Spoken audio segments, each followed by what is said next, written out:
You feed them? Thank you.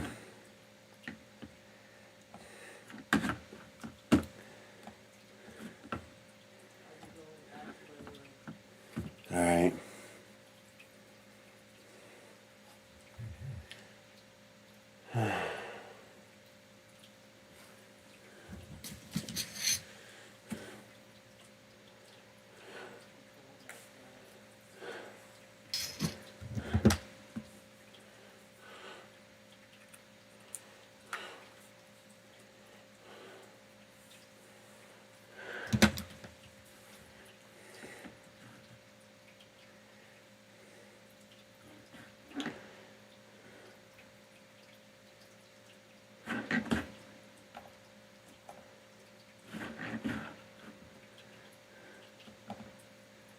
I see a couple critters there. My microphone plugged in? Yeah. We're good.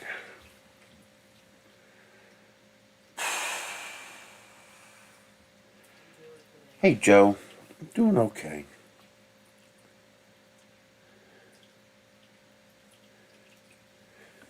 Yeah, sometimes I forget to plug it in, but it's plugged in.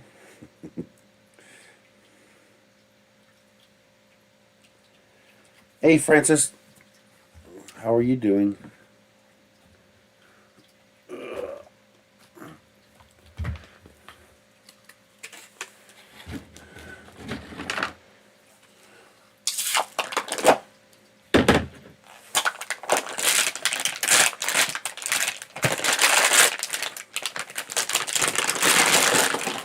I've gotten this insane craving for pierogies lately.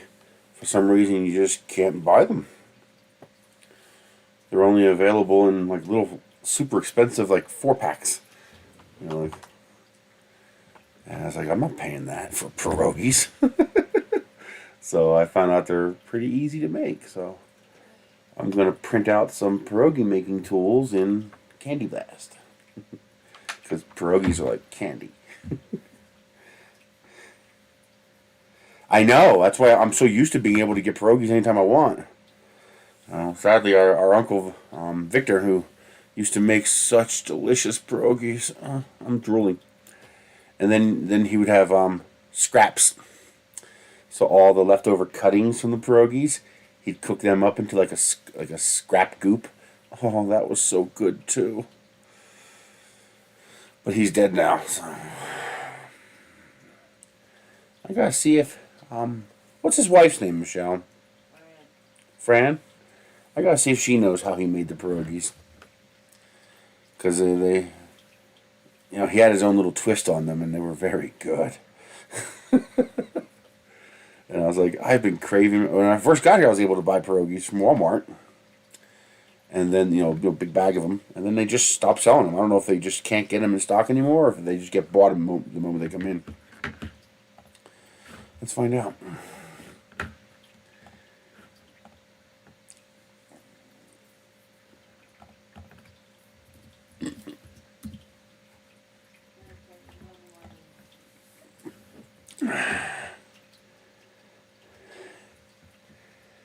Oh, they have them back in stock.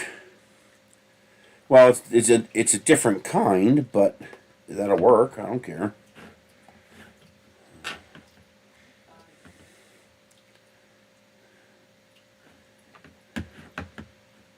Okay. Where's the big bag? There's 48 count.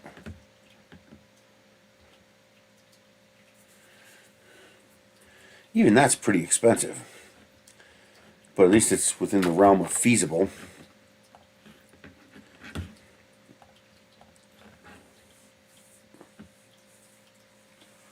A drone with a rocket on top? Hey, Film Factory.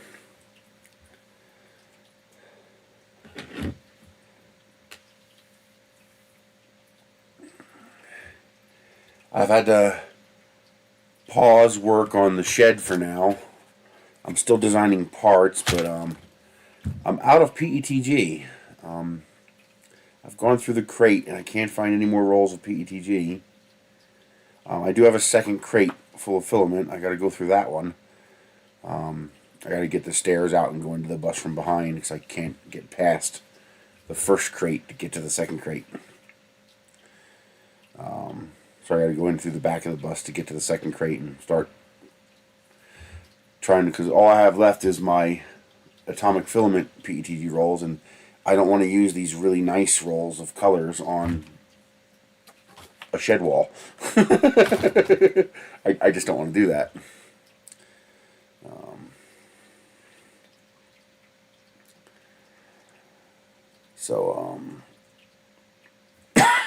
And obviously I can't print it out of PLA. It won't survive here. I mean, I could print it thick using a 0.8 millimeter nozzle, and that would probably hold up at the temperatures here. But it would double the amount of plastic it takes to print it. So I gotta wait until I can either find some more, white, gray, black that I don't care about, or wait until I can buy some more white filament. They had some good deals for Prime Day, but I was bingo on cash, so couldn't do that. But yeah, they have a 48 pack for $10.46. See, before all they had was this. They just had this little, 12 count, and I guess that's even not that bad compared to this. Because to get 48, it would be $14, which is only $3 more than that. But even that's pretty expensive for pierogies.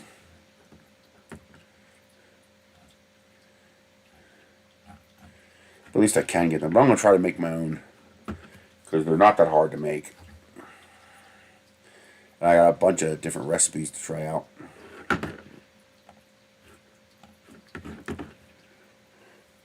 Yeah, but for the last 3 years, that 48 count wasn't available. You couldn't get it unless it sells out real quick. So maybe I'm lucky and I'm logging in when it's available. But I got no money right now, so I'll have to wait. I'll get my Amazon check next week, and then I'll order some pierogies. I want some pierogies. Or just make some. I got some eggs, so I can make some now. Oh, and sour cream. That's why I bought the sour cream. I was trying to figure out, I was like, why did I buy the sour cream? I like sour cream. We make lots of things with sour cream, but why did I get the sour cream? Because of the pierogies. And I should have some sauerkraut, because I love sauerkraut in my pierogies. And I got some Yukon Gold, so I got some potatoes to make the filling. So I should be able to make some pierogies. But I want to print, biscuit cutter. I don't have any biscuit cutter, so I'll just print one. That's easy. And then I'm also going to try to modify one of those dumpling makers, because that's basically what a pierogi is, a dumpling. Modify one of those little folding dumpling makers, so I can make. I'll probably just have to enlarge it, because pierogies are a little larger than your typical, Chinese dumpling. But yeah, I want to make pierogies really bad.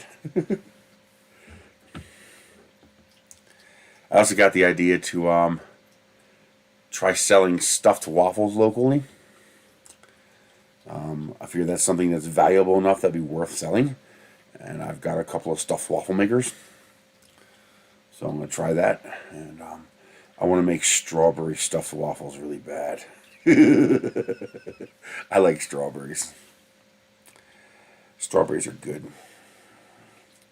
I figure I'll sell fresh and gooey. So, just put the strawberries in, and that's your fresh strawberry stuffed waffle, or I will masticate them in sugar and syrup and cook it, and that'll make gooey strawberry waffles. So, it took me a freaking 40 minutes to get the computer working for the stream today, because I didn't realize that there were certain sites that just wouldn't load. It's like, what the hell's going on here? Why isn't this working? Turns out my stupid VPN had activated without asking me. And apparently some sites simply do not work through a VPN. Like they somehow know the VPN's there and they won't work. It won't even load. Which is even worse because it behaves like the internet connection is not working. When in reality it's just the website blocking VPN. Which, how do they even know? Like, how the hell do they know? Isn't the entire point of a VPN is that you are there, so to speak?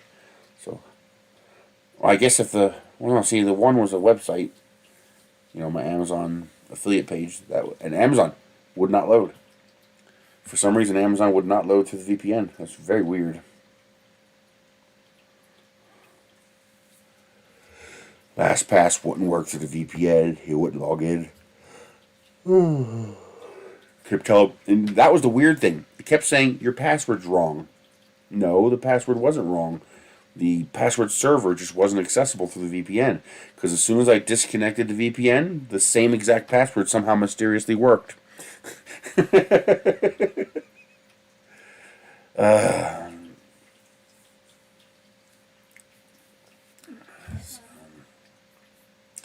What are you going to do?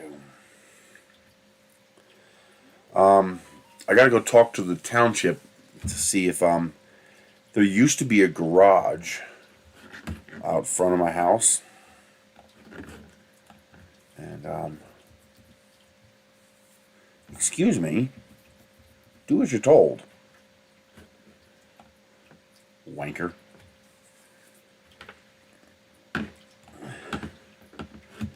Would you go away? I'm hitting the X. That means I want you to go away.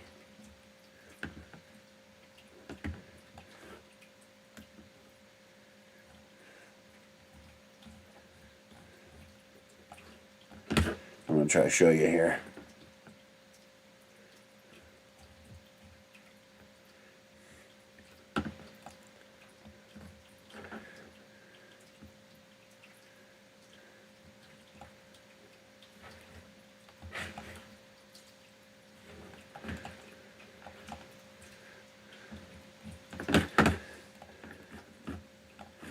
So this is kind of sort of what my front yard looks like.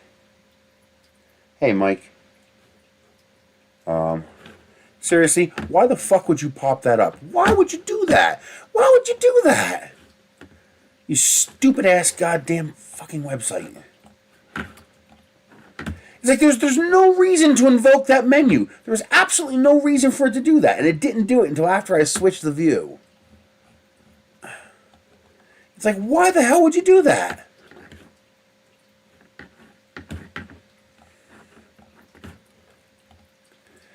So anyway, this is what kind of what it looks like. I actually have an entrance here, and you know, this is connected and all. But you can see here, there's a little concrete ramp here, and what you can't see in this picture is that there's actually a foundation here. There's a cinder block foundation right here.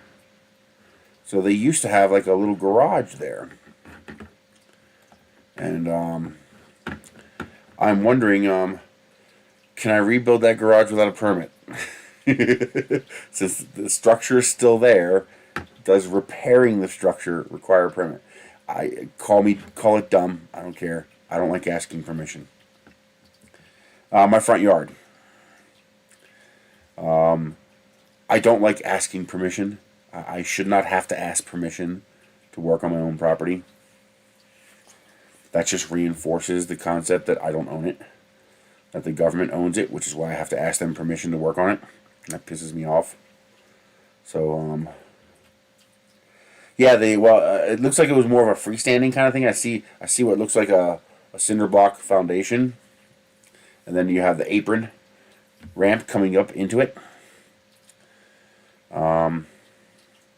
So it was probably a large shed, because there's no concrete in the middle. So the end of the ramp would be a drop, unless there was a floor there. So it probably wasn't a garage, like hold a car kind of garage, although that would be nice. Maybe when I have money later on, I can fill that in with stone so I could actually put a car in there. That'd be nice. You know, to have a nice place to put a car that keep it out of the sun.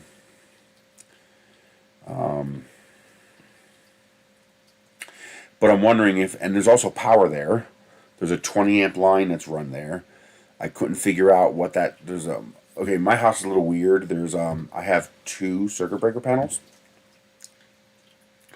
So I have the circuit breaker panel in the house, but there's also a circuit breaker panel out by the street on the pole. Thankfully, this house has underground wires, which I love. I hate above ground wires.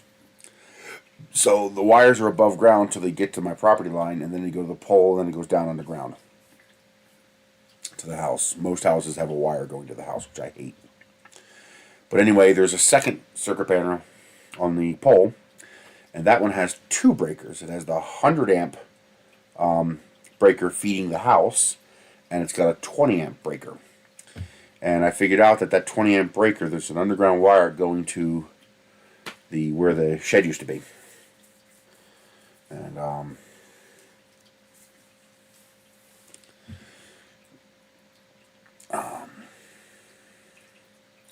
so I'm wondering is, can I rebuild that shed without a permit?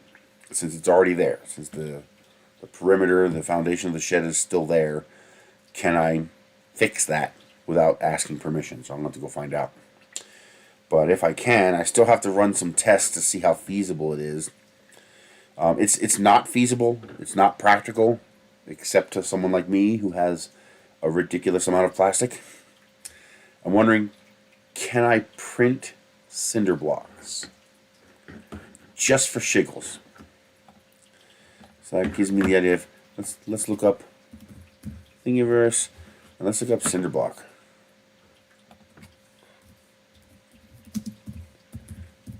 I don't actually know how big one is. And there is a little tiny cinder block.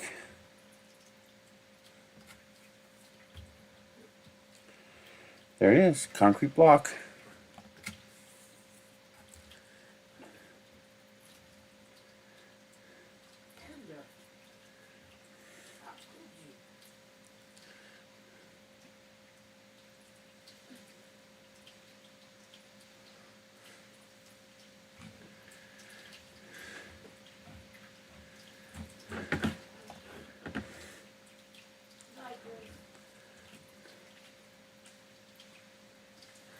That's a step file.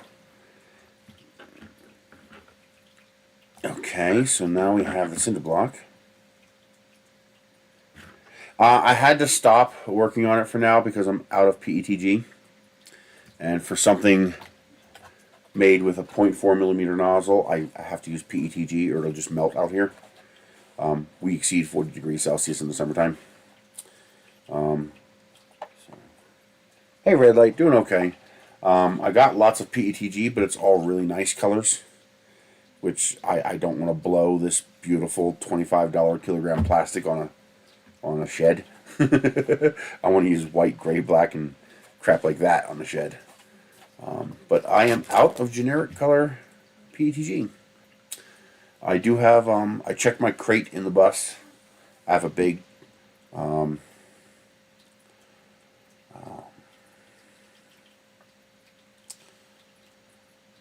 what is it? 64 cubic foot crate, one of those big pallet crates. I have 2 of them full of filament.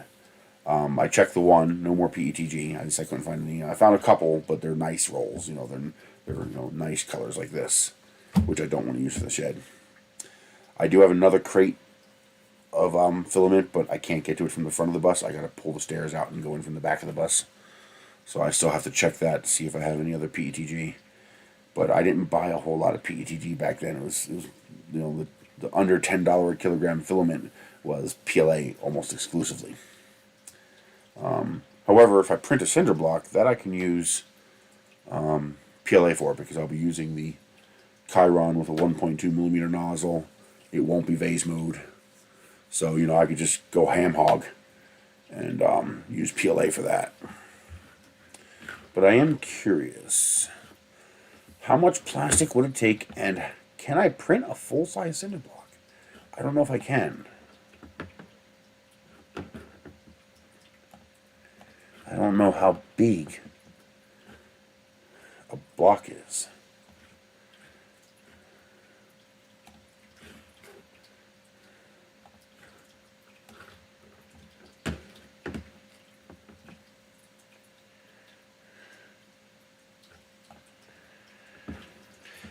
That looks about quarter scale. Okay.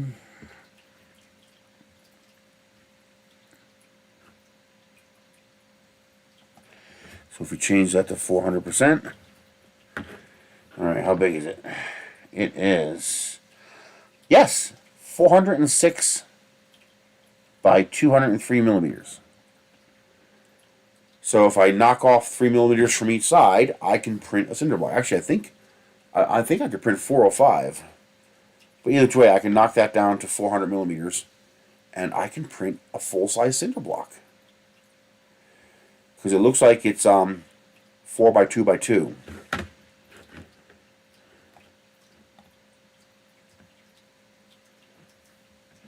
Yeah, it's about it. 16 by 8. Yep. So I can print a full-size cinder block. How much plastic would that take?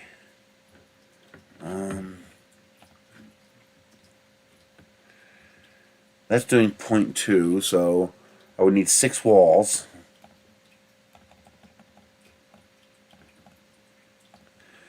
To give me 2 perimeters at 1.2. There would be no top and bottom. I can't see the goddamn screen because my eyes are blurry.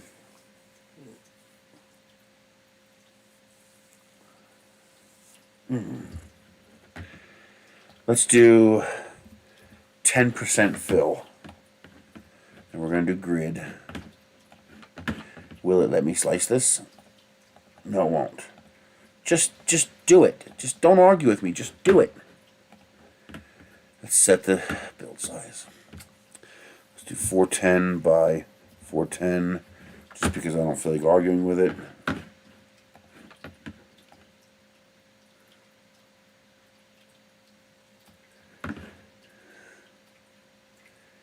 How do I center something in friggin' Prusa Slicer?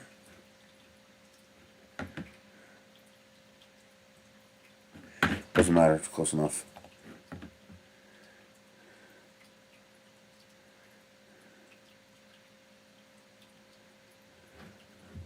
Okay, that's way... Oh, that's because I'm using... Okay, I can't estimate it like that. Okay, so I'll leave it 10%. We need to make it 2 perimeters. I can't see it. Why is this so fucking hard to see?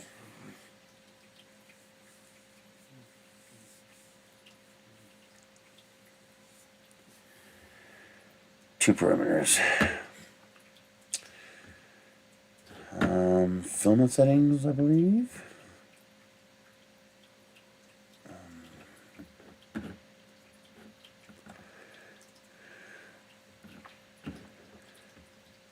Where the hell do I set the nozzle diameter?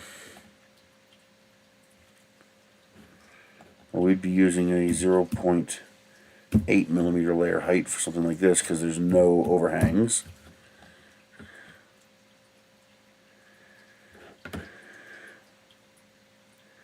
Where the fuck is nozzle? 1.2.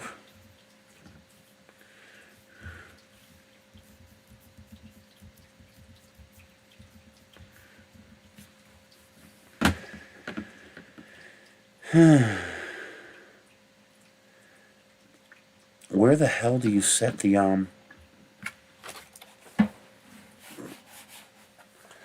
nozzle size in?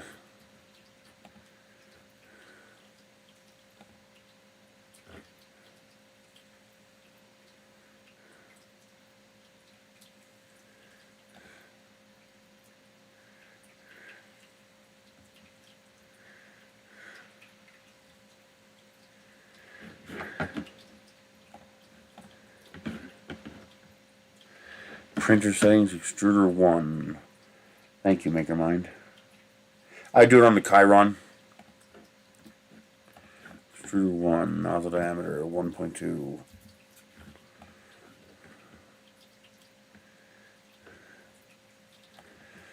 Uh, 0.8 and 0.8. You have to go to so many different places to change these settings in Prusa Slicer. It's so much easier in Simplify 3D.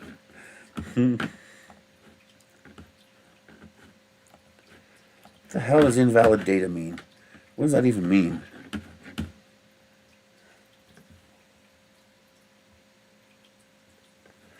The fuck does invalid data mean? It won't let me slice it. It says invalid data.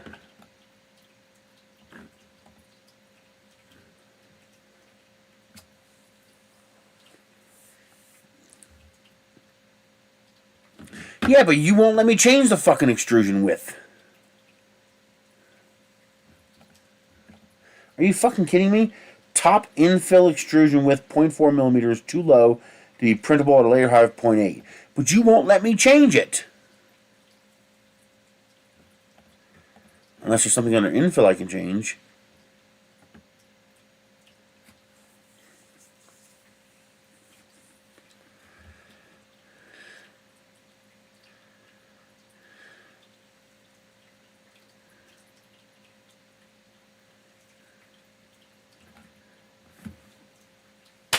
It won't let me change it. There's no place to change it.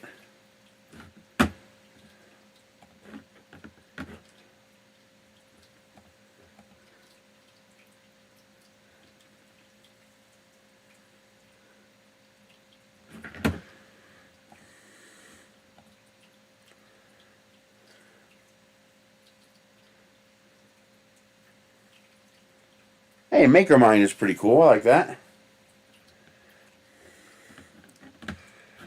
It's giving me the error that top infill extrusion width 0.4 millimeter is too low to be printable at a layer height of 0.8 millimeters. No fucking shit, but you won't let me change it. It's grayed out. I can't change them.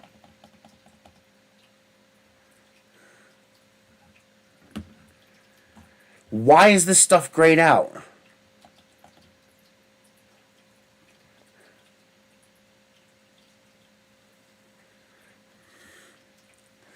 Why the fuck can't I see my goddamn screen?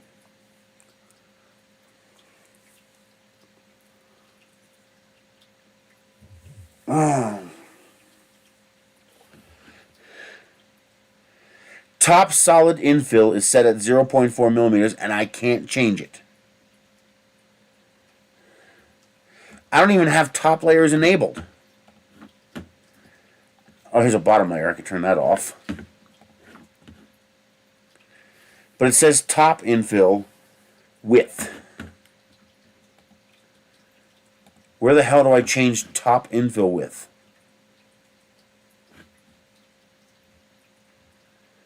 I have the layer height and first layer is 0.8.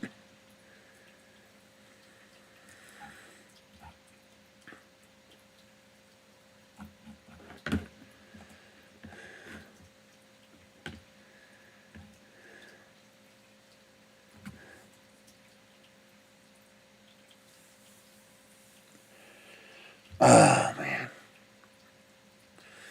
This is so aggravating not being able to see the screen.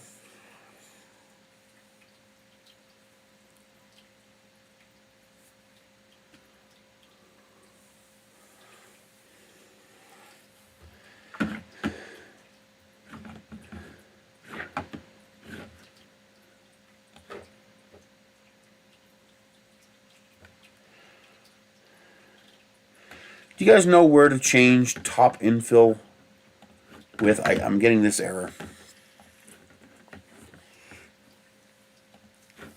I'm getting this error. Top infill extrusion width 0.4 millimeters is too low to be printable at a layer height of 0.8 millimeters. Except I can't change it. Where's it at? It's fucking gray. Right there. Right there. I can't fucking change top solid infill. I don't even have top layers enabled. It shouldn't be relevant. Top layers, 0.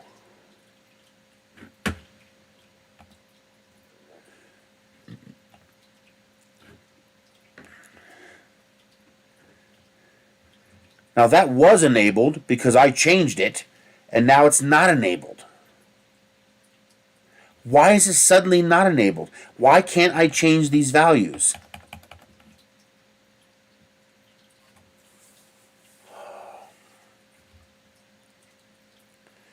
I I can't slice it. It's giving me an error. It says invalid data. It won't let me slice it.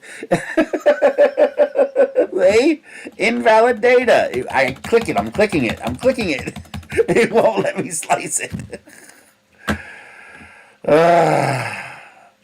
Fucking Prusa slicer.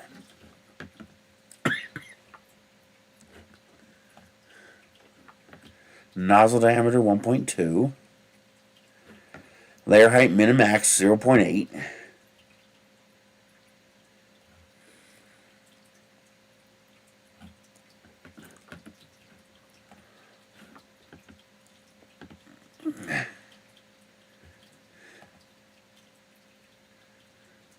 Ignore? Nope. Still can't slice. Where was that even at? I don't even know where that was. Right there. Okay.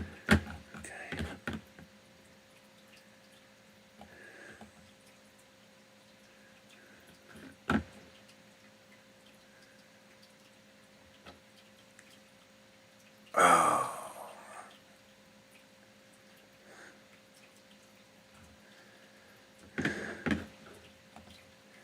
I don't know what I can do about that.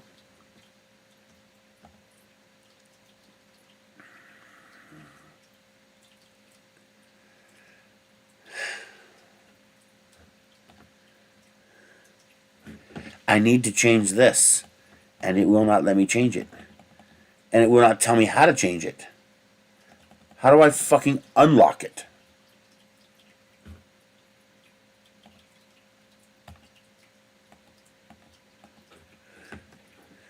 There does not appear to be... Oh, you fucking asshole. It just changed all the fucking numbers.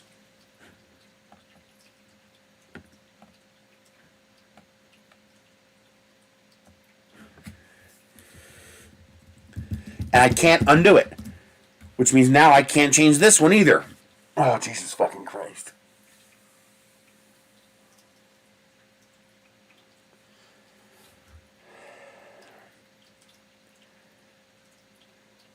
Oh, but Simplify 3D is antiquated. Simplify 3D is no good. I don't have any of these problems in Simplify 3D.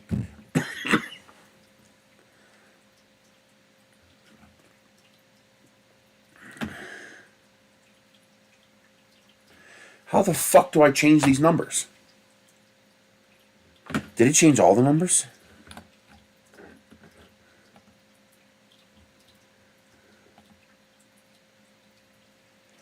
I have no idea if it changed all the numbers.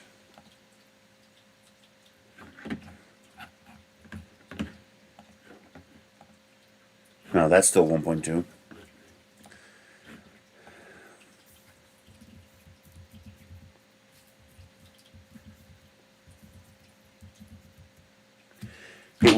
And I was able to change that number, and now I can't change that number either. And I have no idea why I can't change that number.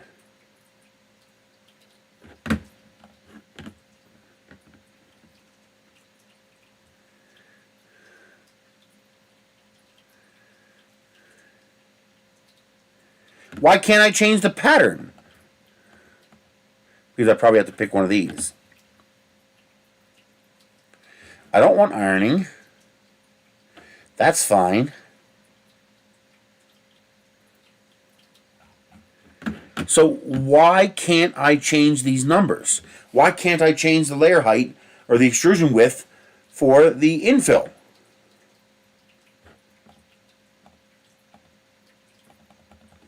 And I can lock it, and then I can't unlock it.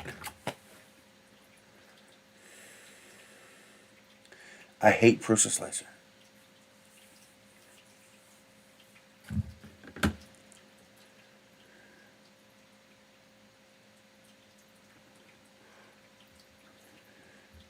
Simplify 3D knows how to follow orders. It knows how to do as it's told. I mean, the least it could do is tell me what I can do to be able to unlock it. It says, oh, this is locked. Yeah, a lot of fucking good that does me. It's locked. No shit, it's locked. The gray kind of tells me that.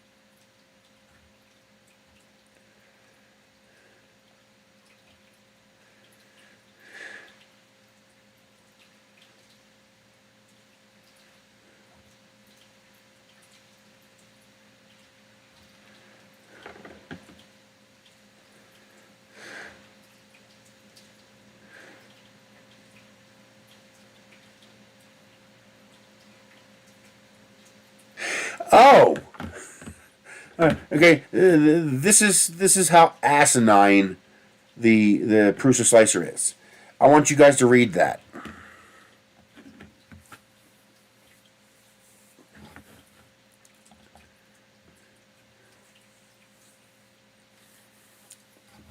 This is how stupid Prusa slicer is.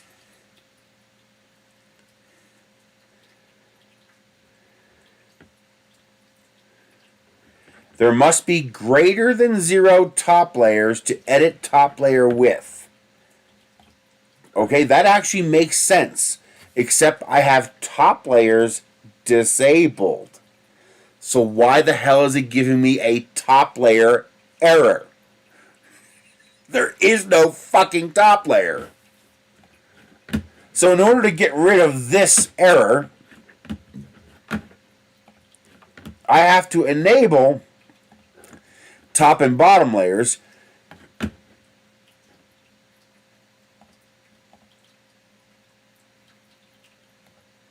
And then I can change this.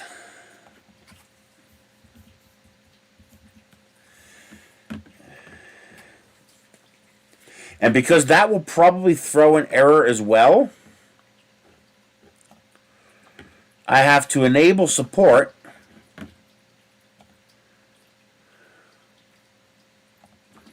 So I can change this one to 1.2 and then turn support back off again. And then turn top and bottom layers back off again.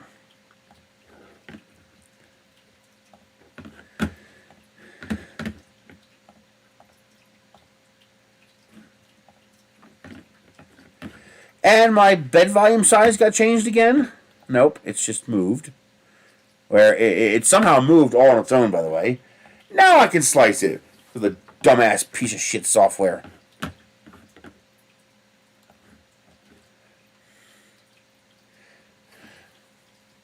Yeah, shut up. I don't care. Do I need that much? Okay, I actually can't print this. At least not with any kind of feasibility. That would weigh 600 grams. Jesus. What if I went to 5%?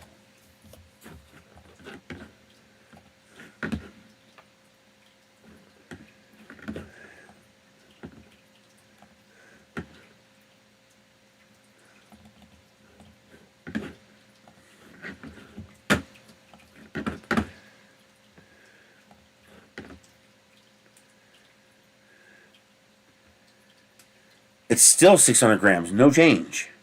Isn't that interesting? There's actually no change in the amount of plastic used? That doesn't make any sense.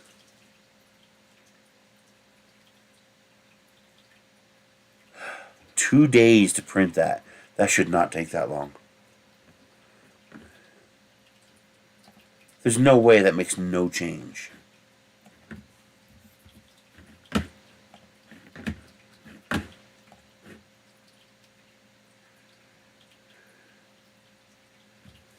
That's broken.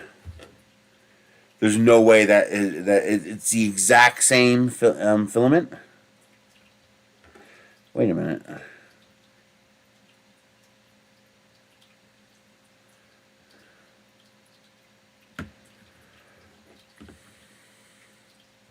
Wait a minute. Are you telling me the internal infill takes 1,100 grams all by itself? Where's the total? I don't give a fuck about the individuals. What's the total? It can't be that stupid. It can't be that stupid.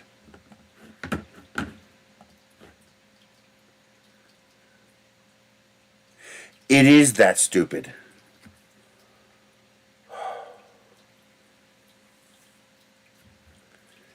So this does not tell you how much plastic. Oh, okay. So why is this here, and this over here? Why isn't this up here? So it's 1,800 grams of plastic. Holy shit! I might print one just for shiggles, but I can't print a building with that. That's too much plastic. Jesus. Wow. I want to make your mind. What we're missing here is that it was giving me an error for top solid infill, even though I had no top solid infill. It was set to 0. Which means it shouldn't have been throwing an error.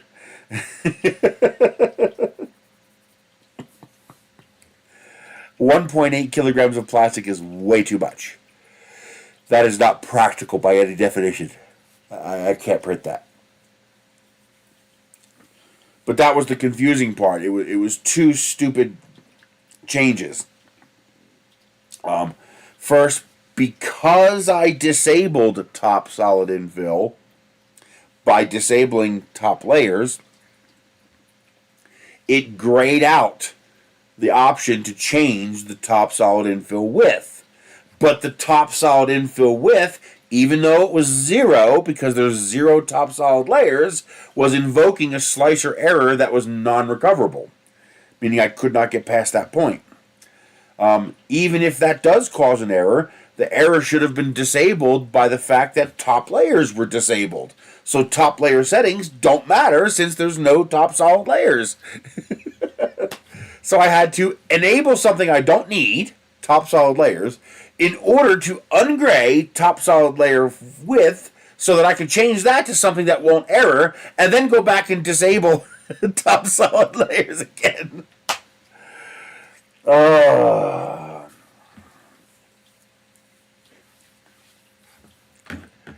Silly little program. Okay, this is not practical. Let's see. 16 inches is 1 1/3 feet. How big is that? My brain is fried. Okay. So 20 times 12 divided by 16. I need 15 blocks per wall. If it's a 20 by 10, that means I need 15 times 3. 45 blocks per layer, and each layer is 8 inches thick. So if we make it a minimum of 7 feet tall, 7 times 12 divided by 8, it'll have to be 10 layers tall times 10. That's 450 blocks. Times 1.8 kilograms is 810 kilograms of plastic. I am probably the only person on earth outside of a filament manufacturer who might have enough filament to do something like this, and I can't do it because it would take every single roll of plastic I have. Actually, I probably don't have 800 rolls. I probably have closer to 600 rolls of plastic, maybe 650. Oh my god. Now, of course, the opening wouldn't need to be printed, but still, that's... yeah, we're talking about... we're talking about 700 rolls of plastic. Okay, that's not a feasible project. I thought maybe it could be feasible at 600 grams, and then I realized, no, the perimeter is 600 grams, the external perimeter is 600 grams, and the internal infill is 670 grams. The grand total is 1.9 kilograms per block. Now, I might still print one of these, just because it'd be fun to print a plastic cinder block. I think that'd be kind of fun. But it'd be an unusually lightweight cinder block that would probably be incredibly strong. But yeah, 800 kilogram print project. Yeah, that's not happening. And I'm pretty sure no one's going to sponsor that. I mean, my God, how long would it take?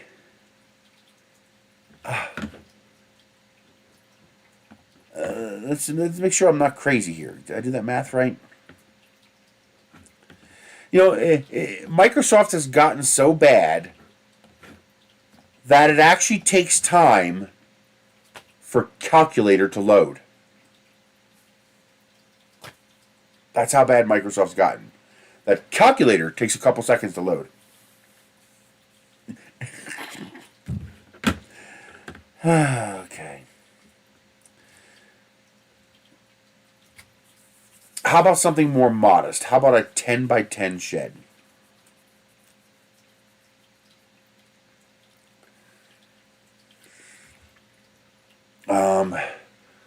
So that's 30 feet. And then the last wall is going to have a door. Let's say a 32-inch door, small door. That's 2 blocks.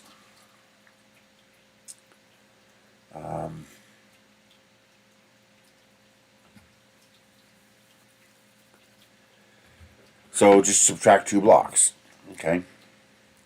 So 40 times 12 divided by 16.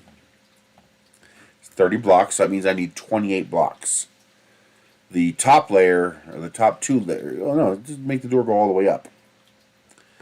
So I need 28 blocks per layer, and we need 10 layers. 28 times 10. Why do you fuck with me? We need 280 cinder blocks to make a 10 by 10 shed with a 32-inch door. And that's tall enough for me to stand up in. So 7 feet tall. Well, just shy of 7 feet. 10 and a half blocks is 7 feet. So we'll be 4 inches shy, which is fine. The roof will be 2 inches above my head. That's fine. So 280 blocks times 1.9 kilograms is still 532 kilograms of plastic. Wow.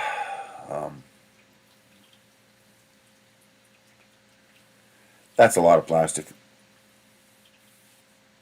If I were to get 5 kilogram rolls, I could make almost 3 blocks per roll. I could probably lighten this up a little bit if I use a 5 divided by 3. Ideally, I'd want to get it down below 1.66 kilograms, because then I could make 3 blocks per 5 kilogram roll. So what could I do? I can't do anything less than 2 perimeters. I already have no top and bottom layers.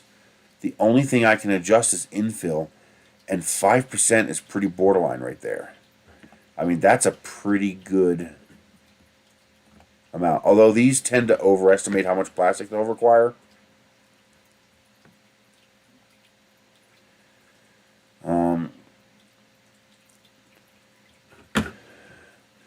But let's assume I can do 3 per roll. I would need 280 of them. I would need 100 5 kilogram rolls of plastic. Yeah, that's not happening. I don't think any company would be willing to donate that much plastic for such an effort. Especially since it would have to be PLA plus, ideally PETG, but it would have to be at least PLA plus, and it would have to be white. It could not be black, because even PLA plus is not going to hold up in these temperatures if I print it in black. And that's no roof. That's not counting the roof. We would still need to print a roof, although that wouldn't be as difficult. The roof could be a lot thinner, and I could print like plastic 2x4s on the belt printer, and I could do that with a 0.4 nozzle and print out arced 2x4s to put an arc in the roof to so it doesn't sag. That would theoretically be doable. But I would need stringers for a 10 by 10 roof. And now here's the real kicker. Here's the real kick in the ass. That is 2 days, 4 hours, 45 minutes. So you're looking at that's about right. A kilogram a day is about what it takes, about the max you can print without a modified hot end. There's no way I can get that down to a day. I can't get that down to half its current time. Matter of fact, that might even be too fast. What is that print speed? Yeah, there's no way. It's going to be 30 millimeters per second max. External perimeters, let's do 90%. Infill 90%, that's fine. Let's just do all 100.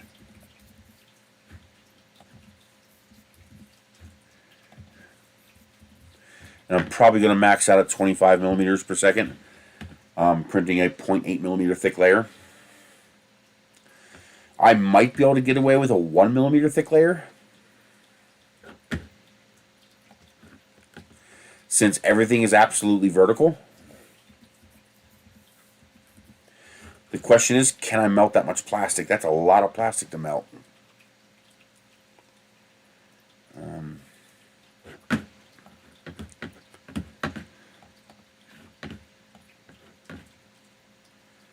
We are looking at 1.88 kilograms and save no time at all. 2 days, 3 hours.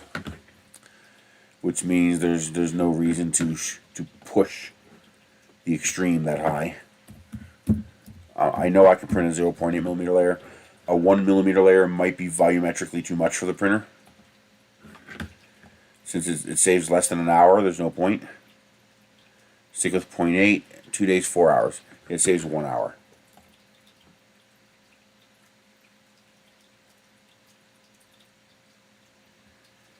Yeah, maybe. It's possible.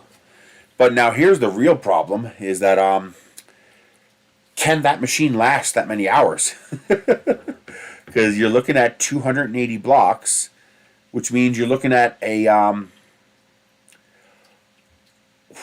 yeah, that's not going to work. It would be if I dedicated the Chiron to nothing but printing cinder blocks, and I was on time every single time to print the next block, and I never had a single failure.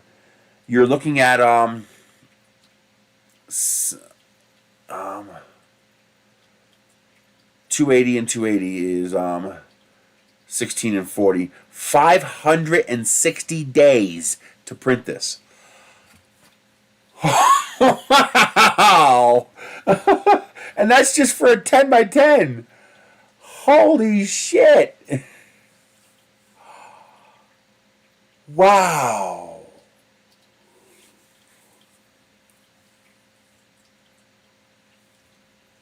Oh my God.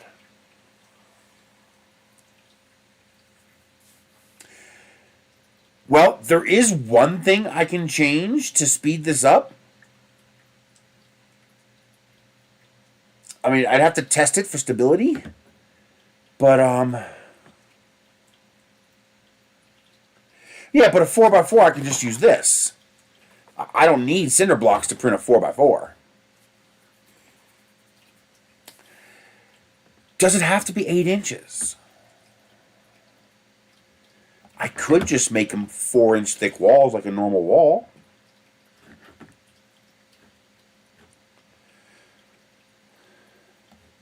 So first things first, let's make this a 400 millimeter block. Perfect. Now let's unlock this and make it a 100 millimeter. No. Which dimension am I working on here? Green. What is green? Seriously? You're not going to tell me what green is?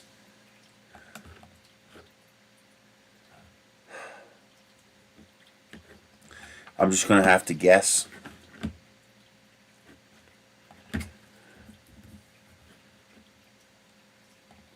Well, it has to be that because Z is height, obviously.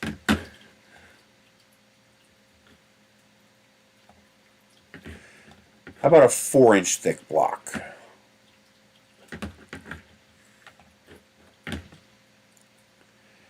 Alright, we are down to 1.3 kilograms of plastic. It does not save as much as I thought. And that actually makes sense because the only thing you're reducing when you shrink it is the thickness of these. These are shrinking too, but not by as much. Most of your shrinkage is coming from making this space smaller.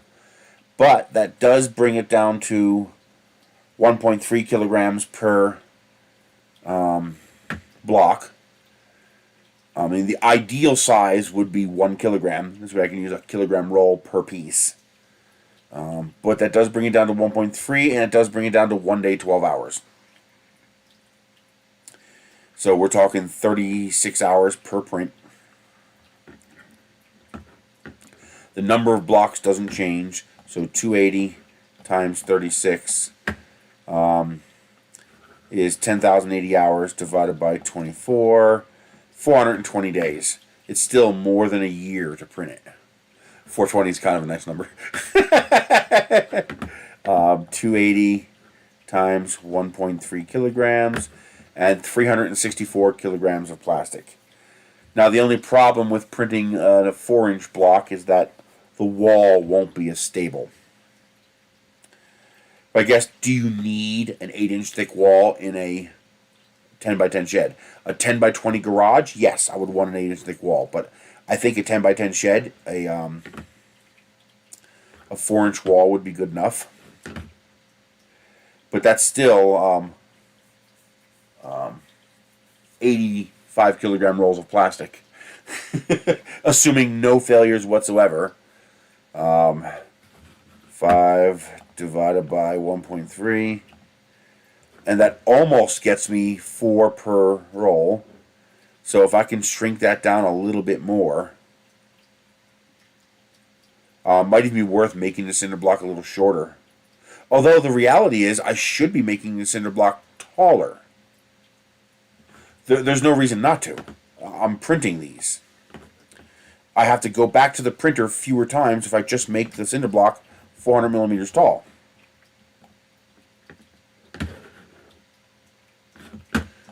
Yeah.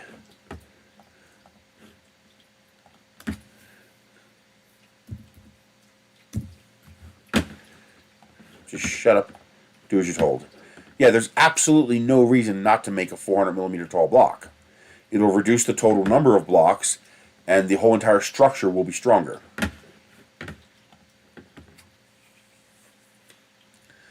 And that gets me down to 2.6 kilograms per block. I would probably keep shortening this until I got down to 2.5 kilograms. That way I could print 2 blocks per print.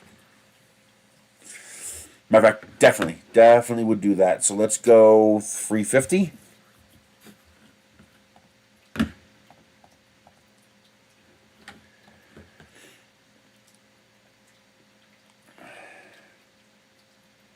And that is 2.275.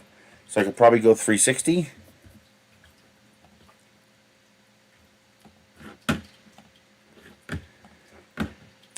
I want to be just under. I want to be like 2.45 kilograms. 2.3.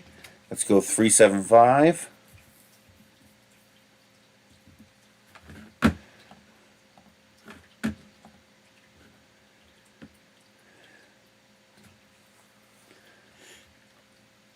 And that would be 2.442 kilograms. Perfect. So 2.442 kilograms per block, and we're looking at a print time of 2 days, 20 hours. But the cool thing is, now I can do 1 print every 5 days. Every 6 days. Because it's going to take 3 days to make each block, and now I can program the printer to do something crazy, considering the size of the print. I can do a sequential double print. So I can take this and I can print 2 blocks.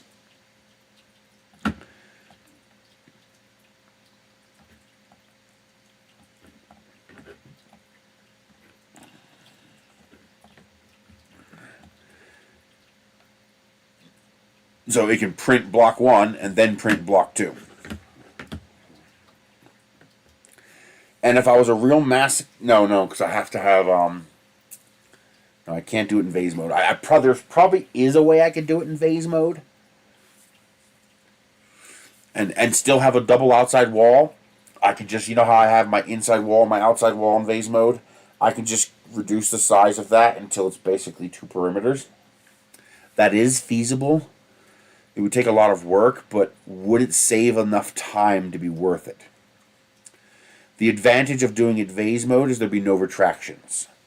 And does this tell you how many retractions there are? Because the lack of retractions alone might be worth it. It doesn't tell me. Wipe retractions. It doesn't actually tell me how many retractions. Feature type.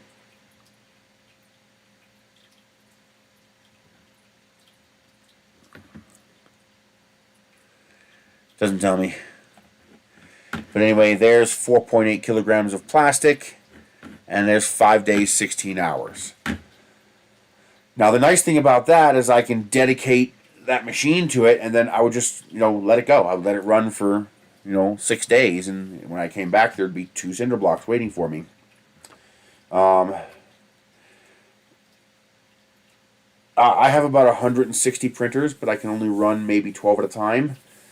For this project, I have 1. Maybe 2. If I could find all the parts to the CR10 S4, I can put a second printer into business. But I can't run more than 1 or 2 printers a month continuously. I can't afford the electricity. How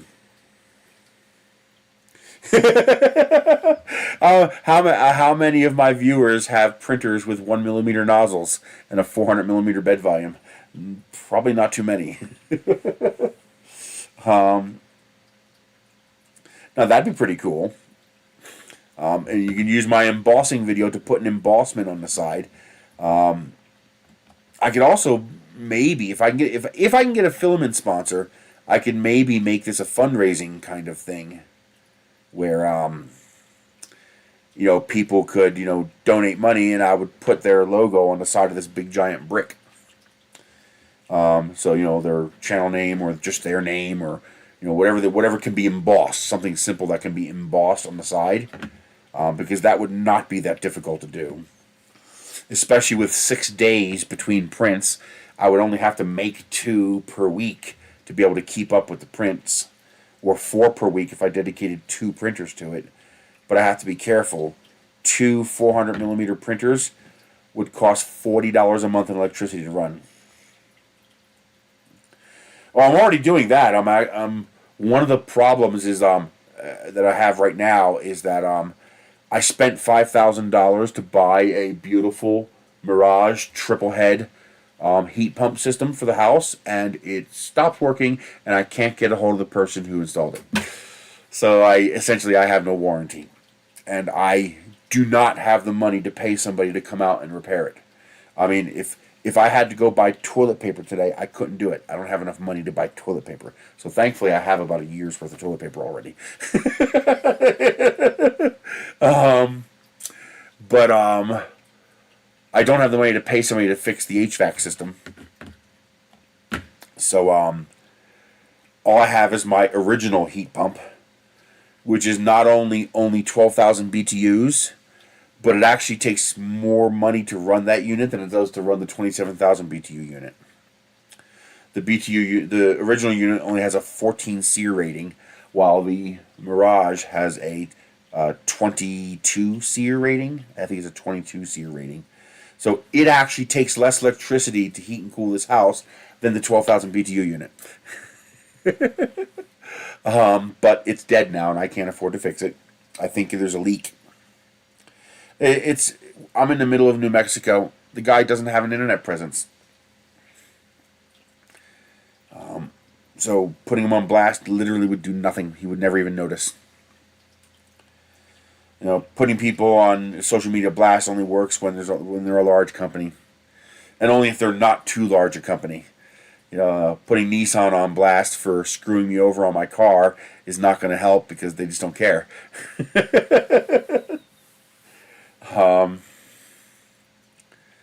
So if the company's too big or too small, that doesn't work.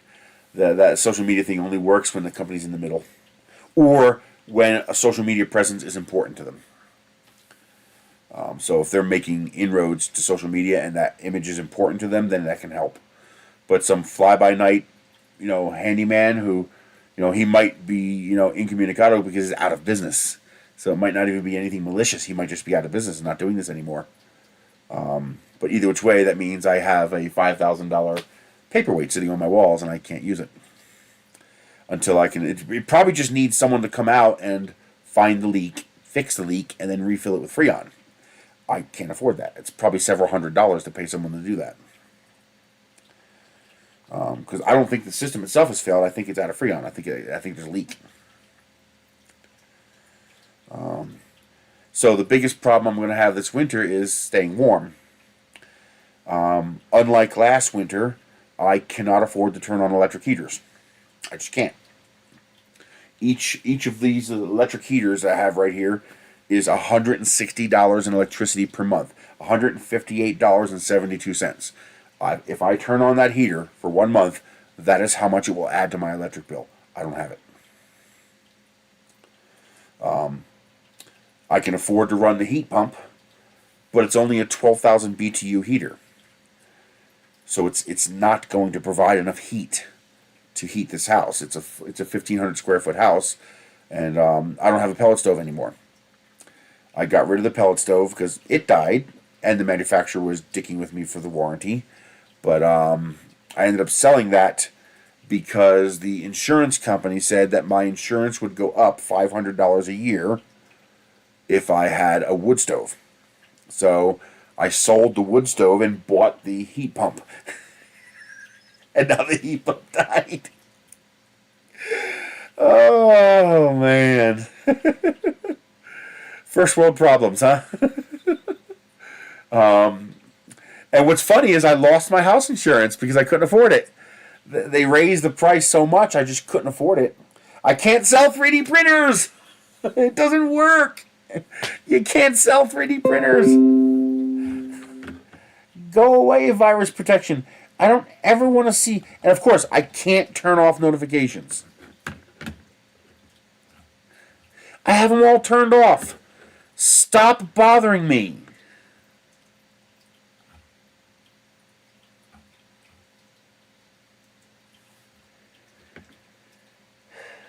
So anyway, I can turn off more of these stupid notifications. I hate Microsoft. Started OnlyFans!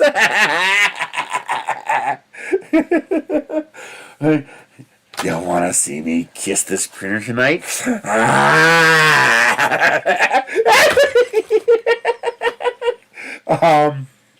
There's no money. Okay, this is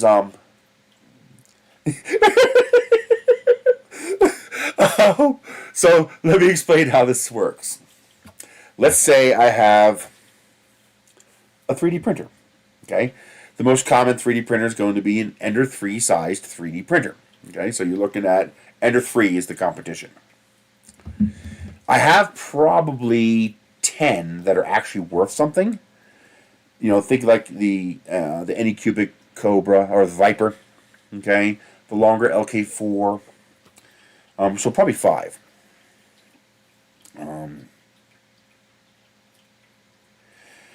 At $60, I wouldn't make any money.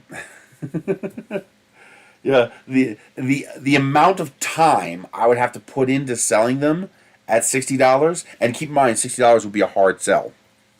The amount of time I would have to put into selling them at $60, I'd be better off just going to McDonald's and working for a couple hours. I mean, it's just not feasible. Bundles only work if it's local.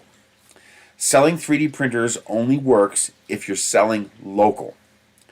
And my environment is not conducive to selling 3D printers local. Even selling the extrusions for scrap, you're going to get dinged because it's painted black. Yes, they actually ding you for that.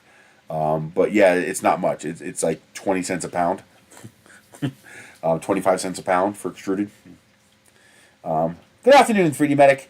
But selling 3D printers is difficult. Very, very difficult. Because an Ender 3 is $99. Even if you ignore the Micro Center $99 Ender 3, an Ender 3 is $180. All right, it's $180 shipped to your door. Okay, now these printers are used. The price automatically gets cut in half. So now that $180 printer is a $90 printer.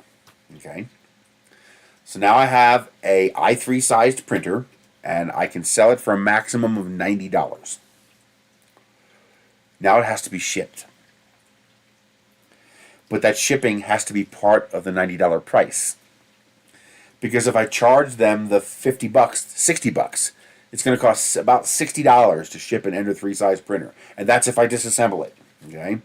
Shipping the whole printer whole, which is what most people would want, you're looking at $100. So shipping the printer is going to cost about $60. That means I've now sold an i3 size printer and I've only made $30. But it gets worse. I have to pay tax on that $30. So, and the worse, I got to pay first eBay. So eBay is going to take, eBay and PayPal, they're going to take about 12%. And they're going to include the shipping in that 12%. So eBay and PayPal are going to take a total of about 12%, which let's call it $11. So now I've made $19. The government is going to charge me 30% tax on the $19. So that's $6. So I've made $13. So I've sold an Ender 3 for $90 and I've made $13. I can literally go deliver Domino's pizza for an hour and make more than $13.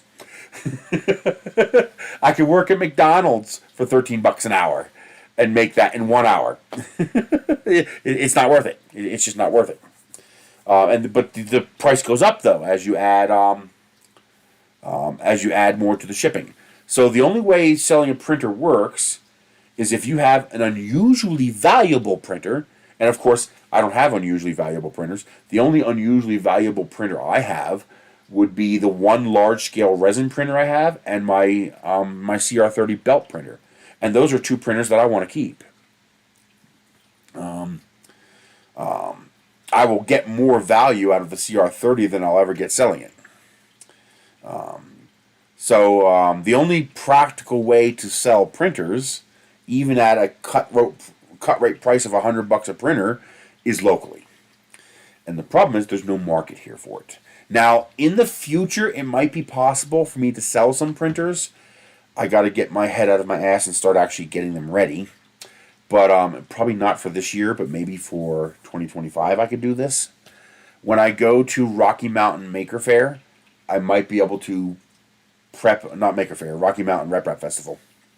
I might be able to build a couple of printers, bring them with me, and sell them in person at the show. You know, if I were able to put together 3 printers and I sold 3 printers, you know, I could make $300. But that wouldn't make me any money either. I mean, that would basically pay for the show. That would pay for the cost of going to the show. And then I would have to wait a year for the next show. And I can't do more than 3 because there's likely not a market for more than 3. I mean, of the people who show up there, I could maybe sell 3 or 4 printers. Especially if I kept the price at $100. You know, that would make it very tantalizing. That $100 for a person looking to get into this hobby, you know, not somebody who's ultra poor, but someone who's looking to get into the hobby, that's almost impulse purchase dollar value. You know, that's almost cheap enough to be, oh, sure, no problem, here's $100. You know, because if you're looking to get into this, you're looking at $200 to $500 prices for a cheap printer. So $100 would be almost an impulse buy. So that would be a good price to sell them at. A CR10 size printer, maybe I can get $150. But again, it would have to be a local sale. Because again, you're competing with Amazon. And when you look at Amazon, let me see here.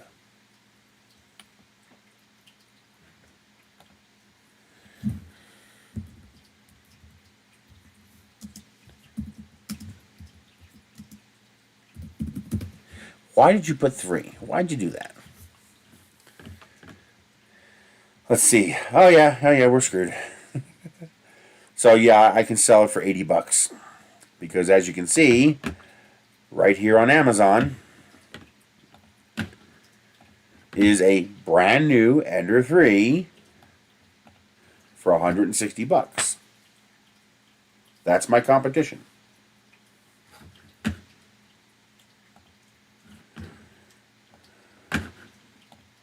That means over the holidays, I can't even sell one for $100. Who's going to pay me $100 for a used 3D printer? No, the metal, if you buy parts from a store, is worth more. But that's only because you're paying U.S. retail price for metals. If you were to buy the metals over in China, it'd be $5. There's maybe $5 in extruded aluminum in an Ender 3. If you were in China buying the metal.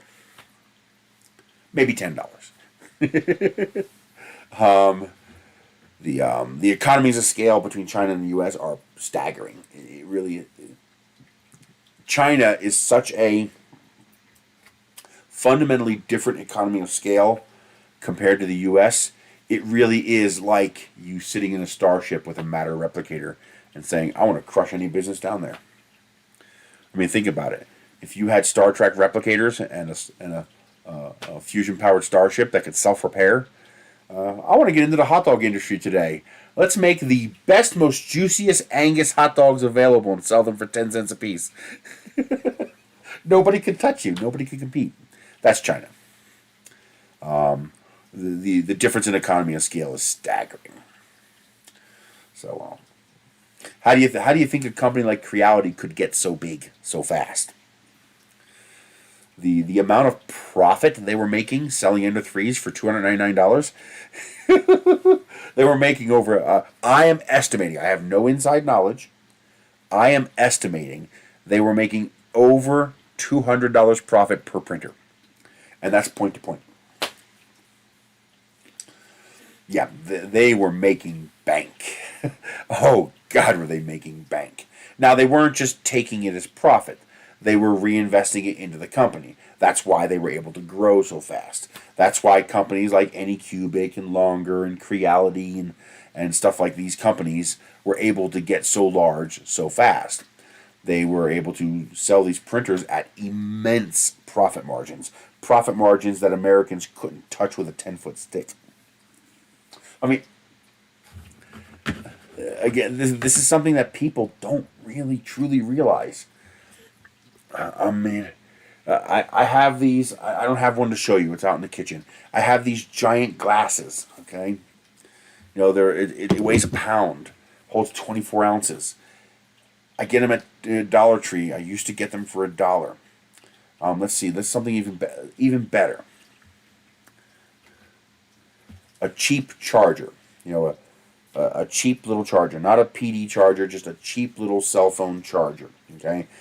AC plug, you plug it in, you charge your phone. Slow charge, 5 watts. Just a basic charger. A U.S. company can fly to China, buy or lease land, construct a factory, not go to an existing factory and say, can you make me these? Build their own factory to produce a widget. Ship that widget 15,000 miles around an entire planet. Then, from a distribution center which they own, distribute that product to trucks and drive those trucks all over the country to deliver these widgets to a store throughout the United States and sell that thing for $1 and still make a profit. I wouldn't be surprised if these little chargers cost a nickel to make. I wouldn't be surprised if we're looking at a cost of 5 to 10 cents to make that charger. Most of the rest of the cost comes from building the factory, the worldwide shipping, the U.S. truck shipping, and all the labor and stuff that's involved in that. That's why these companies are able to move all of their production over to China and then ship all that stuff back and still make more profit than they would if they made it here. And now you know why the U.S. economy is failing and why we have no jobs. Because that's a consequence of doing that. But, so now imagine Creality. You see, you're looking at what it costs you to buy a piece of extruded aluminum and what it costs you to buy this stuff. Even the dirt cheap $4 stepper motor you get off Amazon is incredibly expensive compared to what it costs them to make that stepper motor over in China. I would not be surprised if the cost to produce an Ender 3 was under $40. I would be surprised if it was more than $40. In fact, I bet you they can get it down to $20. But it wouldn't be as nice a machine. It wouldn't have as high a quality. Think Tron XY. Okay? I bet you they're doing them for around $20 or $30 a pop. But I would not be surprised if Creality's cost to make an Ender 3 was under $40. Could you imagine? I mean, why do you think these U.S. printer companies have all gone out of business? Because it's like the guy sitting in orbit with a starship and a replicator. Oh, you want to lower your price to $300? Okay, I'll do it for $200. Oh, fuck this! I'm just going to put you all out of business. $50 a printer, because his cost is zero. He just hits the button on the replicator and says, "Computer, make me more printers." Well, China is almost that cheap. It's not quite that cheap. You know, there's still work involved, but the cost is a value that would blow your mind. It would blow your mind. I mean, you say, well, wait, the Micro Center Ender 3 is a loss leader. No, it's not. No, it's not. If they did that for a few months, I'd say, sure, yeah, it was probably a loss leader. But it's been ongoing for years. Trust me, their cost is less than $100. Micro Center is able to get those printers from Creality for less than $100. So what's Creality's cost? And keep in mind, that's less than $100 after shipping it 15,000 miles around the world. That's including the shipping to get it from China to the U.S. and the shipping to get it to each Micro Center. Oh my God, the economy of scale difference is mind-blowing. Now, this is not evil or malicious. They're not doing anything wrong. I think our U.S. companies are doing something wrong. But, you know, Creality's not doing anything wrong. Anycubic's not doing anything wrong. G-Tech's not doing anything wrong. They're just doing what they do. They're making money. You know, their costs are lower, so they can sell it for cheaper. And now you say, well, why don't they sell it for $500? You know, seeing as how it would cost, you know, $3,000 to sell that printer here in the U.S. Because all it takes is one of them to go, you know something, I can undercut you by half. And then you have that race to the bottom. And that's exactly what you saw happen. Contrary to popular belief, China is not a communist country and never has been. They're a capitalist socialist dictatorship. That's what China is. So there's a pretty healthy dose of feudalism, capitalism in that market. They're kind of a wild, wild west. They're probably closer to capitalism than we are because of their low cost of entry, because of how cheap labor and materials are in China. You have a market-enforced free market. Here, there's enough restrictions on the cost of labor and materials that there's a pretty big difference between, what Kellogg's can do and what mom and pop shop can do. Over in China, there's not. I mean, anybody can order. There's cities in China where they can literally say, okay, go to. I'm exaggerating here, but not by as much as you think. They can literally say, okay, go down to floor 2, room 3, and grab me some stepper motors. You go up to room 8, floor 12, and grab me some extrusions this long. And go next door and grab the roller wheels, the palm roller wheels from that guy over there, and you grab that finished hot end, that J-head hot end from floor 1, room 12. And those employees all come back with these parts, and they make and sell 3D printers. It's almost that crazy. So anybody over there, almost anybody, any company, can start making 3D printers. Now, of course, how good your printer is depends on what you're willing to pay for. Remember, China doesn't make junk. China makes whatever you're willing to pay for. That's why they make everything from cheap garbage to expensive Apple stuff.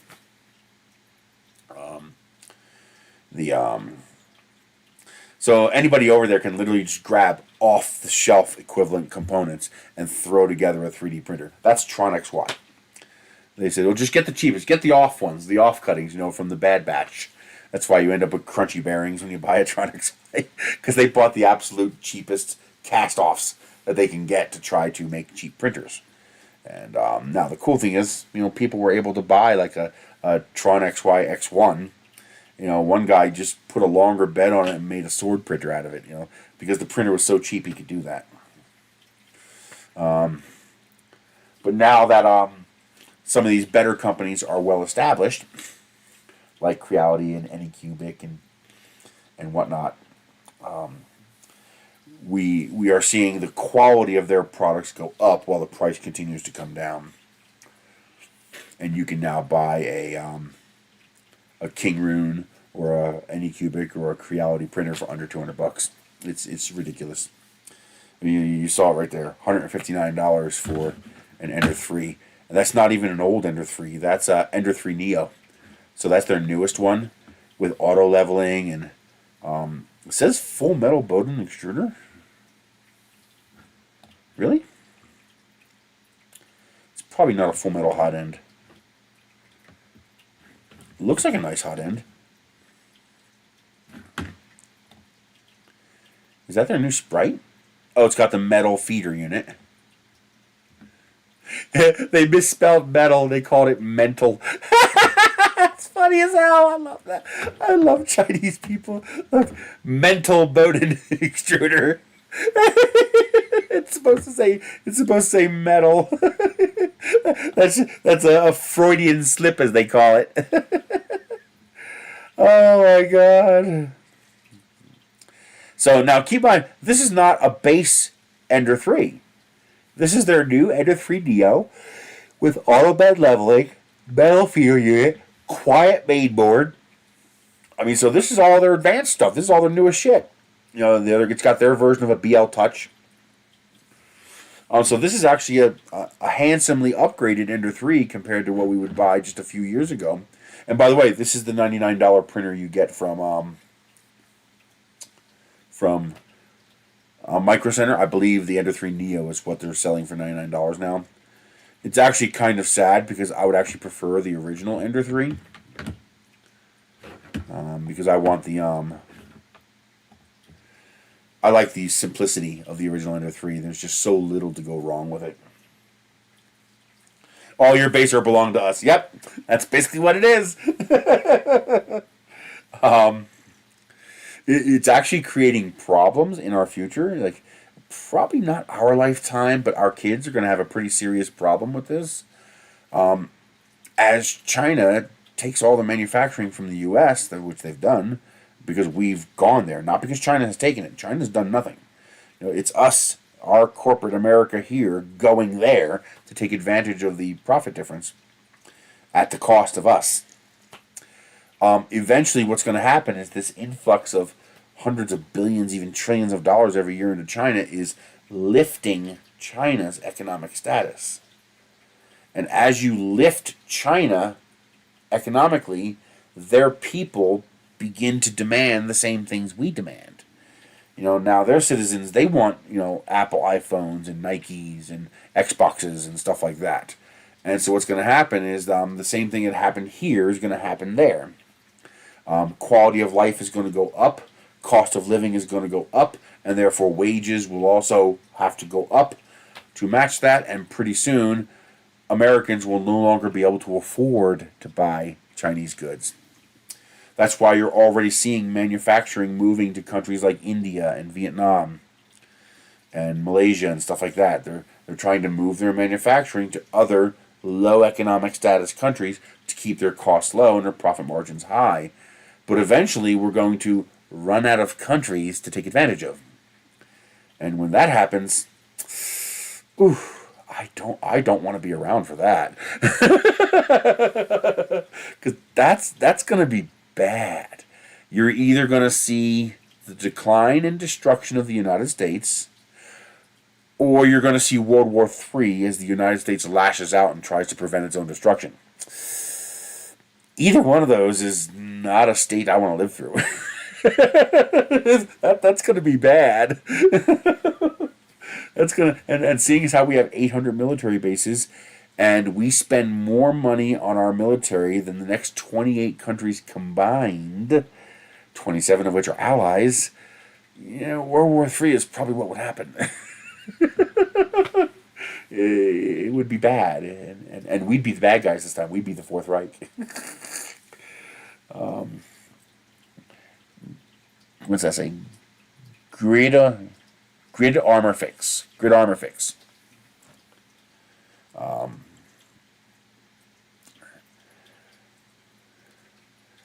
So that would be interesting to try to build a building out of printed cinder blocks, just for shiggles. And I guess the question is, should I print a cinder block, or should I make the blocks interlocking? I mean, these would not be vase mode, so I wouldn't have to worry about vase mode restrictions. I would just have to worry about overhang restrictions. I would want to avoid support issues. But it would probably be better if these blocks interlocked.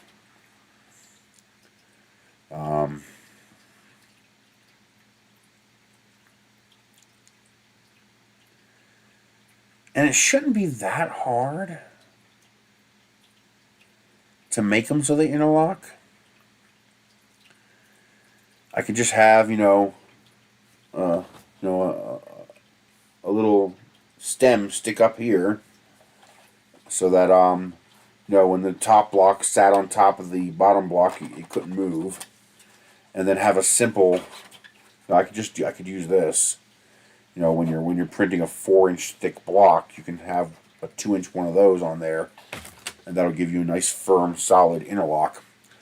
This way I wouldn't have to use cement or screws or bolts. The whole thing would just Lego together, basically.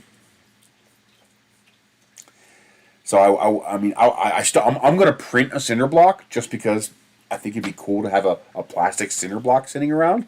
So yeah, I'm going to print a cinder block no matter what, just because I think that would be fun. But to build a building, I'd be better off designing my own part.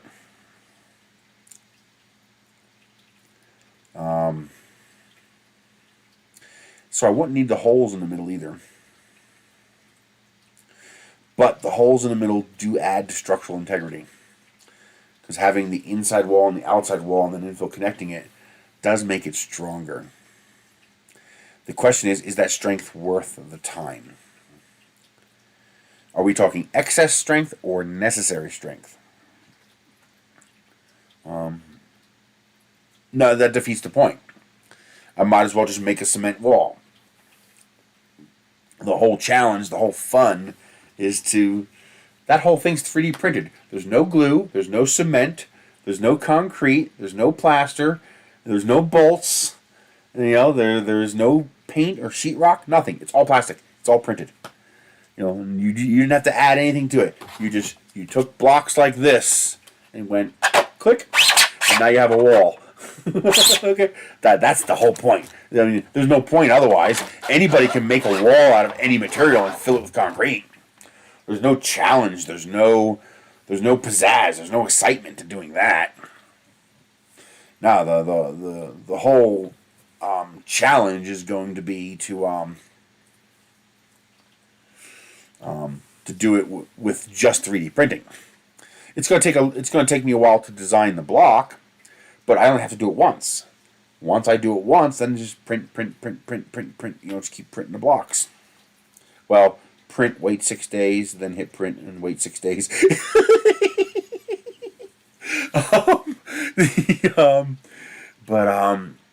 Yeah, that's interesting. Better off using triangles. This way you have no bridging, because you want to avoid bridging. Okay. I can use my simple circle interlock. And the only problem with using a circle interlock is that that will require custom corners. See, one of the advantages of using a straight cinder block is that your corners are actually easy. You just do this. And then your next layer, you do this. This way, you never have two joints on top of each other, because that's weak. You always want the parts to overlap like this, because now the weakness of the joints of the first layer are strengthened by the layer below and the layer above. That's why cinder block walls are made like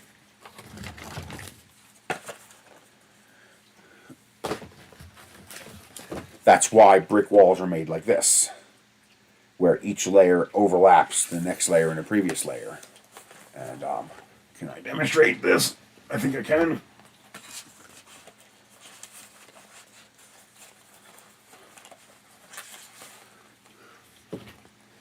So when you build a cinder block wall, come on, stop fucking with me and just do as you're told. So cinder block walls are built like this. And the reason for that is what you're seeing right now. You see how I'm using one hand to hold this all together? That's because these wall pieces are interlocking by shifting. And doing a corner works the same way. So your first piece, your first corner would do this, right? But your second corner would do this. So this piece would overlap like this. And then your next corner piece, if I can get it to stay together, I can actually show you this. Your next corner piece would do this.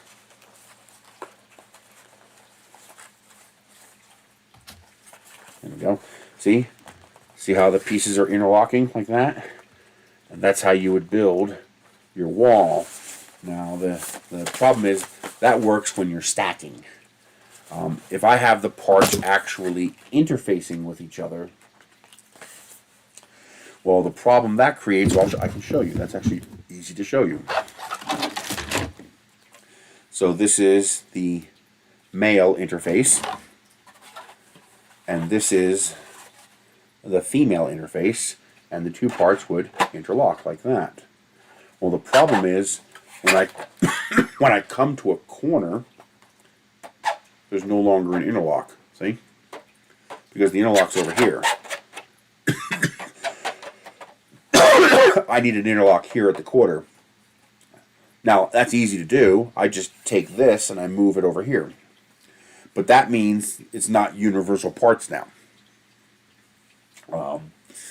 So instead of having where, you know, I can print out 300 of exactly the same block and then put them together, now I have to print out straight pieces and corner pieces. So that does add a little bit to the complexity, but it also eliminates the need for any fasteners. And that's pretty important, I think. I have a tissue here. Yes. I'm going to switch you guys to a smaller screen real quick so I can blow my nose and not be so obscene in your face about it.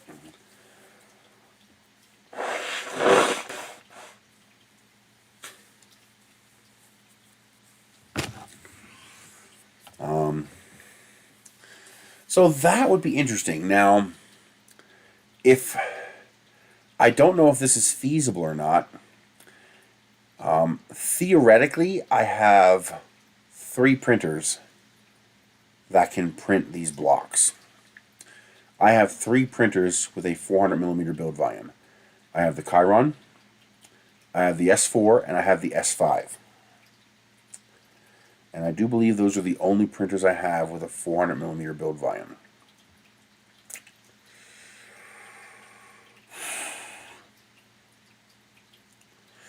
I could go down to 300 millimeters long, and that would dramatically open up the number of printers I could enlist to build these parts. In fact, maybe even more than that if I go with a 4-inch thick wall. How big can I go on a 300 by 300 at 45 degrees? Let's switch you guys to here so you can see what I'm doing.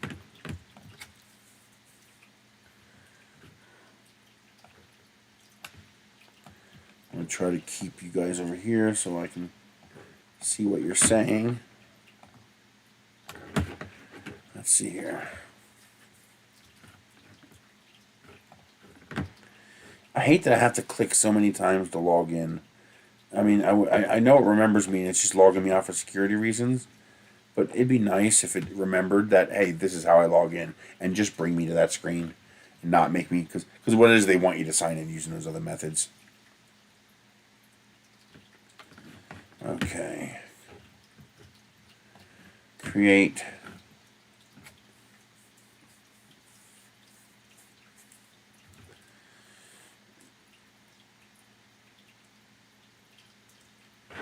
Okay.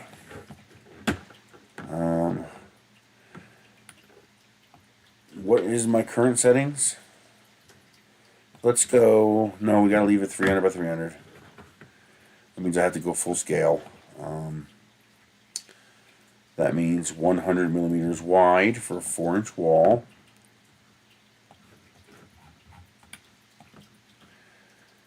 Let's see. Let's go 300 millimeters this way. Let's go just 100 millimeters tall to make it easy to manipulate. Now let's do a 50 millimeter joint. Increase number of sides. Please stop jumping around. 100 tall. Let's go center align. That should be good enough. So we'd be looking at something like that. Now the question is, what happens when I rotate that 45 degrees? Now we're close to the max, 285. I could probably add another 10. So I can maybe do 310.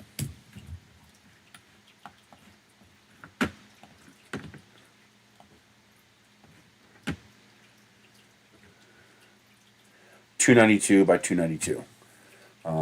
I could probably get away with a little more, but that'd be about my best. So 310 millimeter wall segments would be the largest I could do on a 334 printer. Now the advantage of doing 334, I would need a whole lot more pieces. I would need 25% more pieces.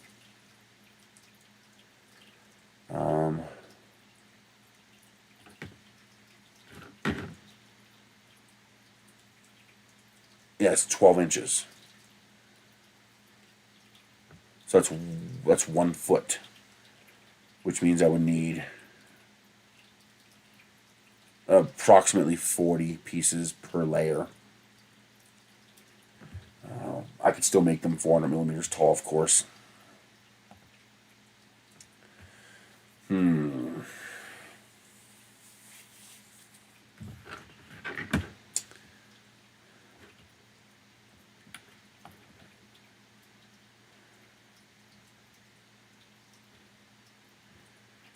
Let's see, how do I want to do this?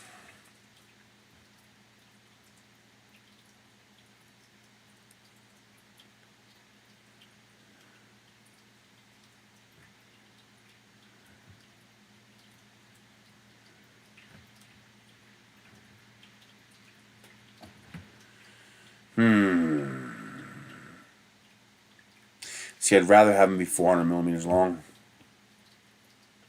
Plus, being able to print on 334s doesn't really help me because I don't have the money to run that many printers. I mean, right now I couldn't even run 3 because that would cost me $60 a month in electricity. I don't have $60 a month to add to my electric bill. Right now I can afford to run 1. Because remember, this would be running 24/7, never stopping. Although, I should be able to run without a heat bed.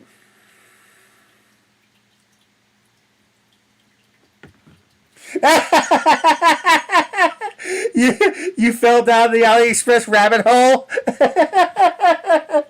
You see they got a bunch of kitchen stuff on there now? Ooh, I got some nice stuff coming. I got these beautiful solar lights that I'm putting up outside for my posts. I wait until the $1.79 days because then I get them for $2.69, which is really nice.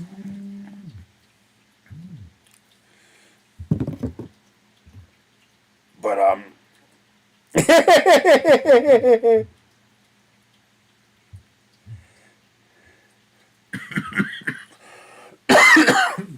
yeah, it's some pretty evil stuff you can find on there. Let's see, what do we got today? Let's check in on the AliExpress trap.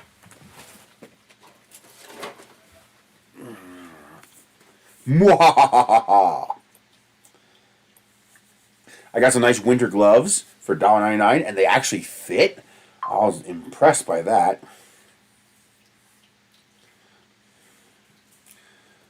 If you have smaller feet, they still have the 10 pairs of socks for $2.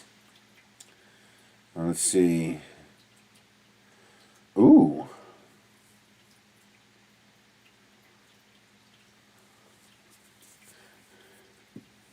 Temperature controller. Why is this so slow? Temperature controller for $2. That's kind of cool.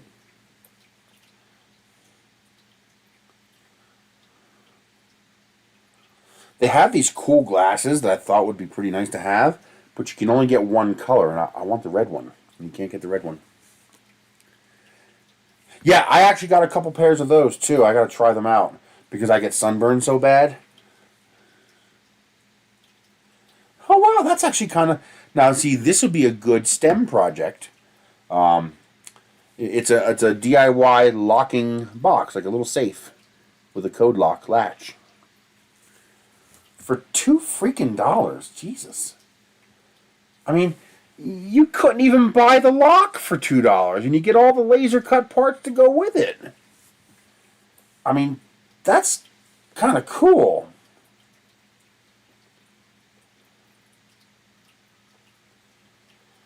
Let's see.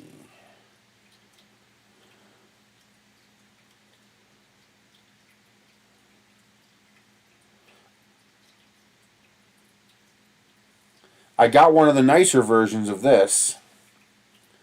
This one didn't have the micro SD card slot, so I don't think I got this one. They had one for $2.99, you know, Bluetooth headset with a big giant battery inside. So it's got like a 5-day battery life, and it has a micro SD card slot, so you can actually use it as a dedicated MP3 player all by itself. And yeah, they're still making money. Some of these things might be lost leaders, but most of it, I bet you they're still making money. Let's see what else they got good on here. Oh, these are good. They have them both in bulb shape and flat shape like this. I ordered a set of each. 10 USB light bulbs for $2. Hello? 10 USB, basically nightlight kind of things for $2? Hell yes!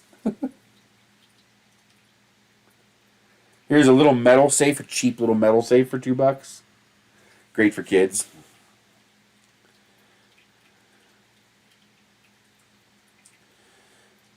Ooh, those look like nice pliers, but they're $5. I did order a set of these. These are sunshade clips. One of the problems I put up sunshades is basically walls around my yes, free shipping. Here's the way this works. It only works from the app. This does not work from the computer. Okay, they're trying to encourage people to use their app, I guess. So it's an app only deal, but it seems to be continuous so far. So basically, when you log into AliExpress on the app, it's gonna pop up a message, or if it doesn't, you see the section that says choice one from $1.99. You just want to go there, but usually it'll pop up a message, and you'll click on that message. But otherwise, it's this top section here that says choice $1.99. So anything in this section. Now they do have categories. So you have the $1.99, $2.99, $3.99, and $4.99 sections. This is the $1.99 section. Ooh, heat breaks.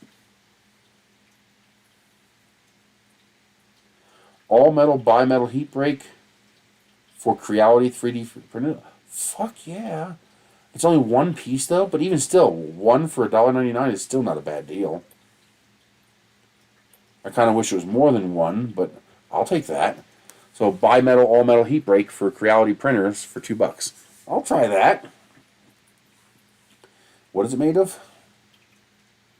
Titanium and copper. It's probably brass, not copper, but brass and titanium. I'll take that for $2. But I put up these sunscreens, but the wind tears them apart.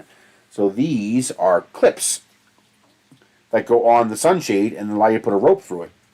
And that will spread the force load across the sunshade so they don't tear apart so fast. Aluminum welding rods, $2. So the way this works is everything on here is 12-day shipping. You'll have it in less than 2 weeks. And free shipping. There are a couple catches. You have to order a minimum of 3 items and a maximum of 10 items. So you can order up to 10 items, but it is a minimum of 3. You have to pick at least 3 items. I guess they have to make the shipping worth their while, which makes sense. Now, the cool thing, though, is that every 24 hours, your counter resets. So if I were to order this, it would still be in this list, but it won't let me order it. It'll say you've already ordered this. But after midnight, that resets. So as long as it's still available through this deal, you can order it again. That's how I am able to get, more than one of the same item. I just place 10 different orders, and I add one of these to each of them. That's how I'm able to do that.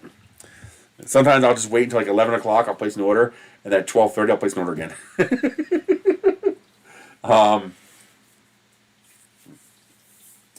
So those are the rules. So as long as you're within those rules. Now be careful, it's not always a great deal. For example, they had these bags for planting plants in a bag. You fill a bag with dirt and plant your plants in it. They're actually cheaper on Amazon. Yes, they're actually cheaper than $1.99 on Amazon. And you got to buy a 4-pack, but you're going to pay $6 for the 4-pack on Amazon, so it's actually cheaper. So not everything is dirt cheap, but most things are just ridiculously cheap. And they'll sometimes have different versions of the same thing from different sellers. That means you can order more than one. So when I was ordering the little stick-on clips I'm going to use for the lighting overhead here. Oh, I got the big one in, by the way. I finally got the big one of these in. I needed one of these. What I want to do is I want to run multiple home runs so that I don't have strings of these all cascading.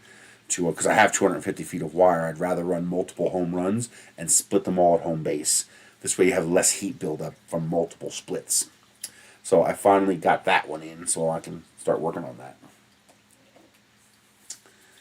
That'll give me 5 outputs. But sometimes even in the listing, one will be a good deal and one won't be a good deal. Like those those little clippy things that I'm using, the little sticky clippy things. There was 4 of them available. 2 of them were $50 for $1.99. One was $30 for $1.99, and one was $10 for $1.99. So obviously I didn't buy the 10 and the 30. I bought the 2 that were $50 for $1.99. So you still got to use your head, but it's ridiculous the deals you can find on here. And but this is a great one. You can get these. It's little USB lights. You know, it's all together, all one unit, and you can get them in warm and cold. I ordered the set that gave me half and half. And $2. Hello? It's $2. Here's some 3D printer fans. So it's $1.99 for 4 of them. Not worth it. They're the hydraulic bushing fans. I would rather pay triple that and get ball bearing fans. It's the kind of fans your printer comes with. The ones that start going after a while, it's not worth it. Oh, here's the round ones. Oh, they raised the price to $2.99. This happens too. Sometimes they really will be a loss leader, and they'll start it off at $1.99, and then they'll raise the price after a certain number of sales. So here is the round ones. You get 8 of them. They were $1.99, but now they're $2.99. So you're better off getting the flat round ones, because you get 10 of those, and it's $1.99. Let's see what else we got here. I thought I grabbed one of these for $2.99 just because I thought it was interesting. I think this is similar to how Chuck Hellebeck's Chep's 3D print leveler works. So it's a 3D print leveler. So I figured grab one and play with it for $3. I got it for $2.69. It was on the day when it was on sale. So I grabbed one. These are actually pretty nice. It's a little USB, micro USB rechargeable LED lamp. I actually have a bunch of them. Where is it? There it is. So that's one of these. And it comes with a little micro USB pigtail. And it's a light. High, low, flash, and off. Got a little hooky thing, you can hang it. On high, you'll get about an hour and a half, 2 hours of lighting. So you'll probably get around 3 hours on low. But they're nice little emergency lights to have around. And if you really wanted to, you could probably take it apart and replace the cell inside with a bigger cell, so you can get a longer runtime. I'm not going to get any more of those. I have 4 of them, I think. But I'm going to hold off until they upgrade them to USB-C. I'm hoping they'll eventually be USB-C, which would be nice. This is a great deal. A 3-meter USB extension cable for $2. Hello, yes, I got a whole bunch of those. You like these cables that have the little meter built in to the cable that tells you how much power your device is consuming? This is a rare one. This is a micro USB version. That's a micro USB connection.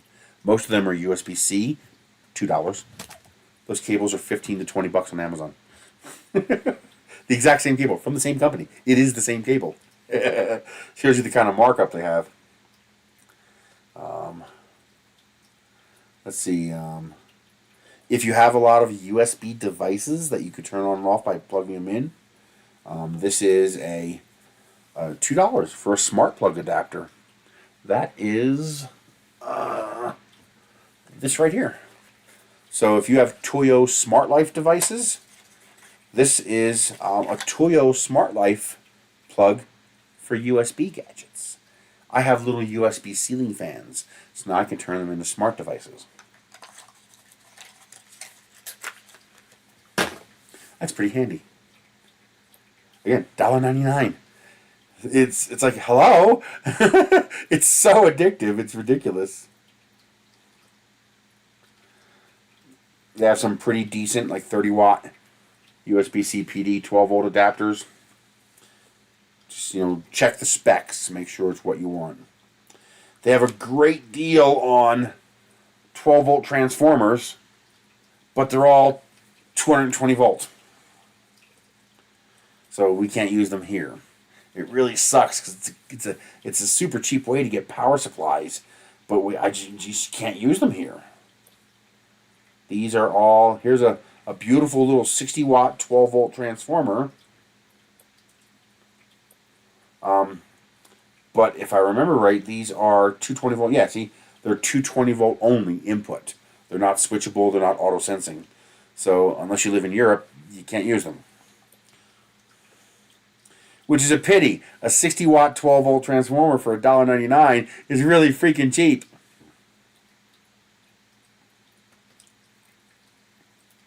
I got a couple of these. They're actually pretty nice. They're all plastic, of course, but basically it's a vertical accordion file folder holder. Actually, I got one right here.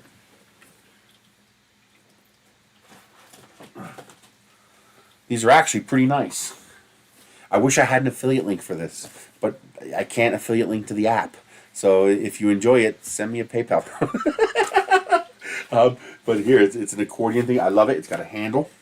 I get the transparent ones. They also have opaque ones, but I prefer the transparent ones so I can kind of see what's inside of them. But you just pop them open, and then you have a little accordion file folder inside here.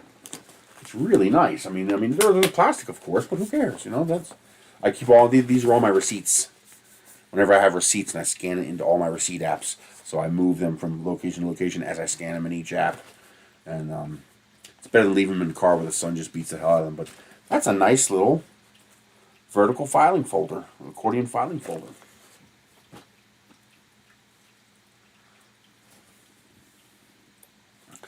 Those are a little more expensive. They're $2.99. They're not in the $1.99 category. Now, when you're in here, it shows you $1.99 stuff, but it also mixes in a little bit of $2.99, $3.99 stuff here and there. So you can see, you know, $1.99, $1.99, $1.99, $2.99. You can also go to $2.99, $3.99. You can go to different categories and see the more expensive stuff, because sometimes it's worth it. Sometimes they have some good stuff in there. But this is a great deal. I've ordered a whole bunch of these. This is one of those little solar outdoor lights.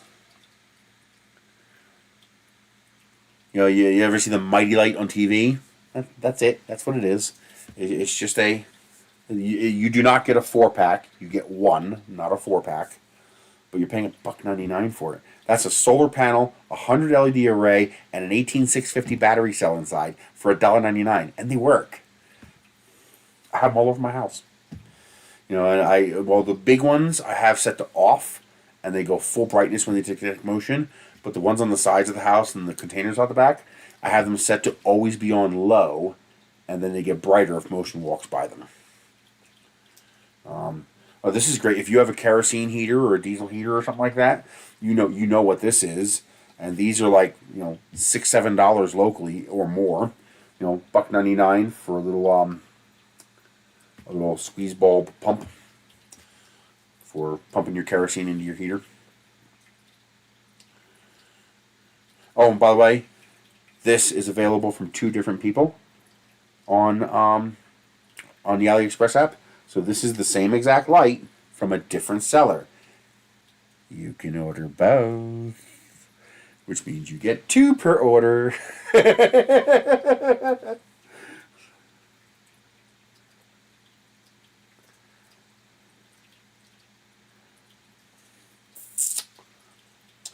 Let's see, what's that? It looks like a digital voltmeter. Here's the slightly larger ones. These are $4, but these are the slightly larger solar lights. They look like kind of mini street lights. They're actually about that big. They're about that large. I use these. I use similar lights to these on my posts out front to light up my house numbers on my posts. So at night you can see my house numbers. I have them on bright mode, so that when I pull into my driveway, they brighten up and light up the path in the driveway. They work very well.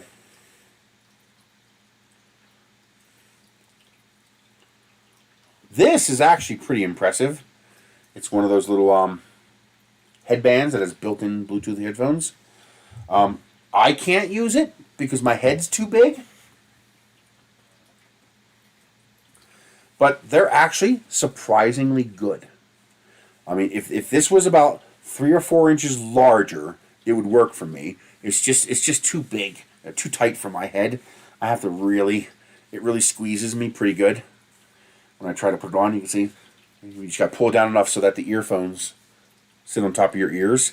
And also great for sleeping, running, whatever. But it's just a little too tight for my head. It's like squeezing me pretty good. But if you don't have a gigantic head like I do,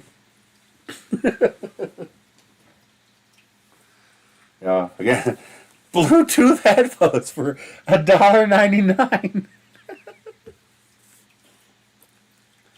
But those are actually surprisingly good. Are they the greatest sounding? No, but they're not bad. They don't make your ears bleed. They're not entirely bad for the price. I want these, but I can't afford this price. $4 is too much because I need 140 of them. I want to put one of these every 12 inches along the edge of my house. And my house is 70 feet long. So, I would need 70 of them just for the front of the house. But these gutter lights, the little lights that you bolt right to the side of your house, they're solar lights, but it's not a single bulb. There's like a, let's see, I'll show you. They have 9 LEDs, so they put out 100 lumens, and it comes with a 1600 milliamp battery, which means there's probably an 18650 cell in there, and it has a large enough solar panel to recharge that battery. Was it 300 milliamps? Probably a 300 milliamp solar panel. So these are much more than just dollar store LED lights. It's like $9 store LED lights. But even at $4, I can't justify that. I mean, you really need one about every 12 inches to really get a nice light. You could probably do one every 2 feet. But that's still $140 to do one side of the house. So if anybody ever sees those for cheaper in bulk, let me know. They also have these, they look like LED truck lights. You can get them in round or square. They're not horrible for $1.99, but they're plastic. They look like they're metal. The way they present it, it looks like it's metal. Well, actually, they don't even show you the back.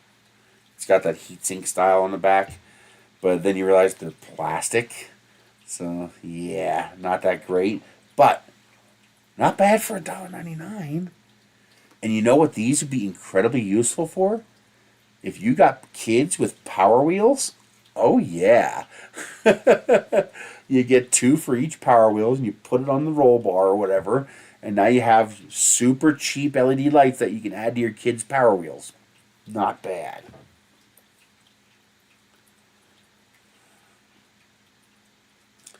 Here's another one of those outdoor lights, so you can order 2 if you needed to.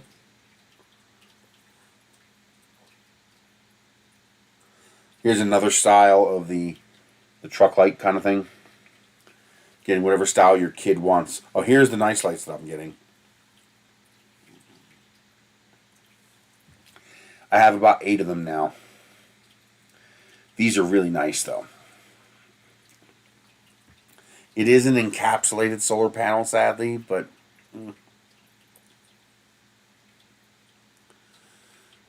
smart switches, 433 megahertz switch relays, door sensors, smartwatches. Most of them are junk, but smartwatches. This is another nice set of $1.99 LED lights. Again, great for your kids' Power Wheels or bicycle. These are actually not too bad.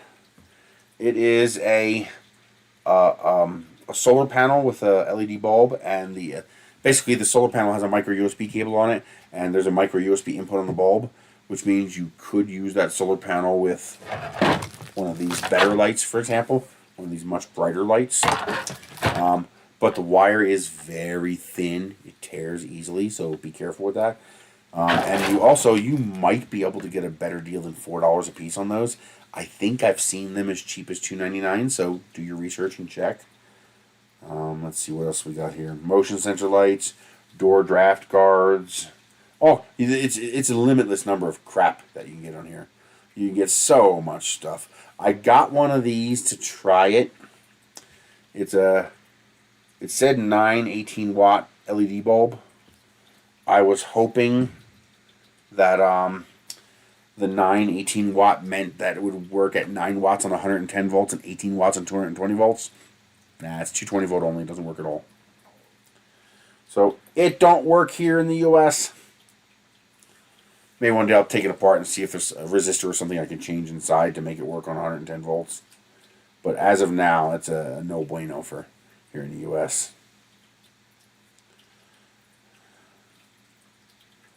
Then, of course, they have the more expensive categories. So you can tap on $299, and now it shows you everything in the $299 category. Ooh, that's a new camera. Is it actually HD? So far, most of them have not been HD. How big is it, though? Size is important, and they always lie about the size. They'll make it smaller in the picture than it really is. They all lie. Every one of them. They all lie. Ooh. A double LED flashlight. I love these little keychain LED flashlights. You can get them in the $1.99 section as well, but the double ones are $2.99.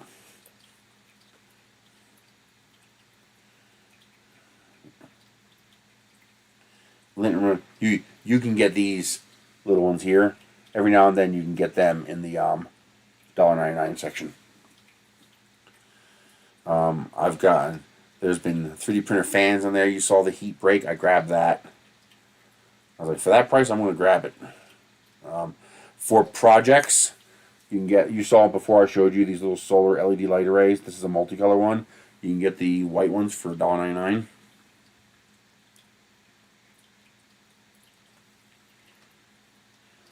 Oh, really? Let's try that.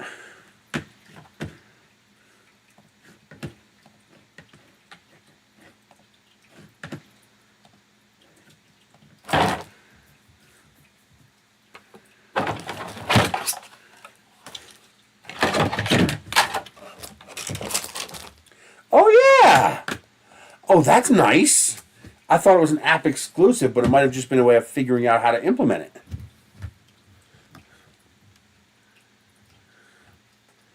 Oh, very cool. Pick 3 for free shipping. Is there any way to make that little side window go away? Okay, so now we can look at this on the PC. We were not able to do that before. I wish there was a way I could make this go away.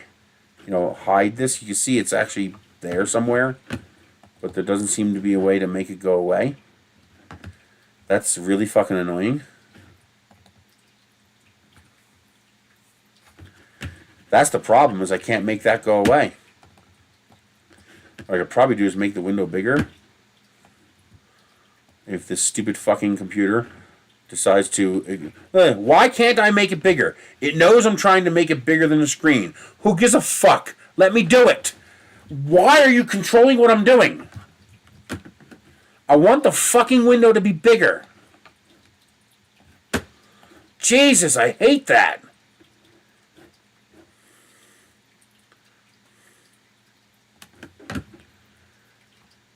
Because now half the shit is underneath this bullshit where I can't see it. Does that make it go away?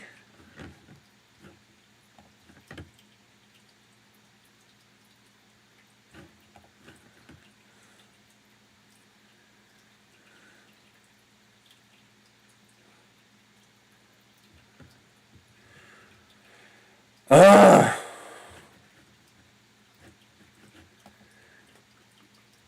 So it's broken by the fact that I can't make that go away. So I got stuff over here hidden by this being forced in my face, and I can't make that go away. That is so annoying. There should be a little thingy here to make me, able to hide this stupid ass. Oh, it still only shows a certain amount, then you gotta wait for it to load. So you gotta wait for it to load.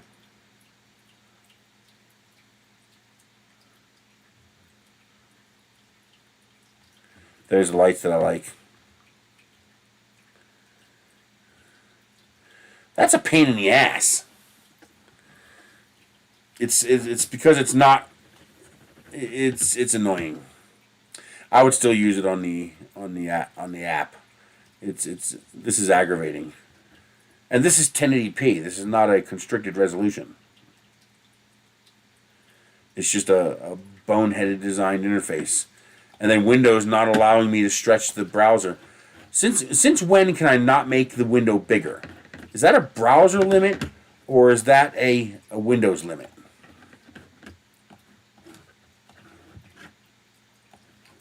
It's a Windows limit. Is there a way I can disable that bullshit?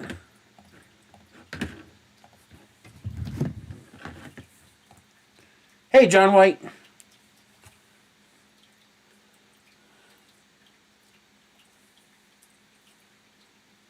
Windows won't let me make a window larger than my screen.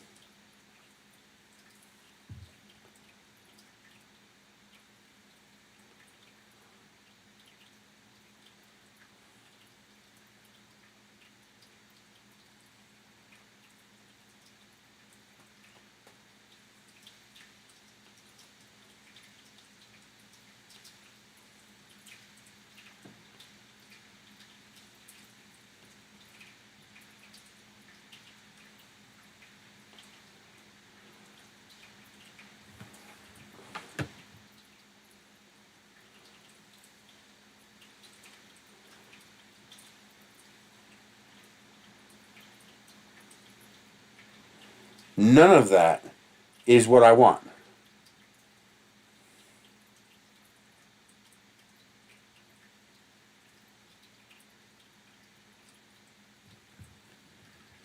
That is so aggravating.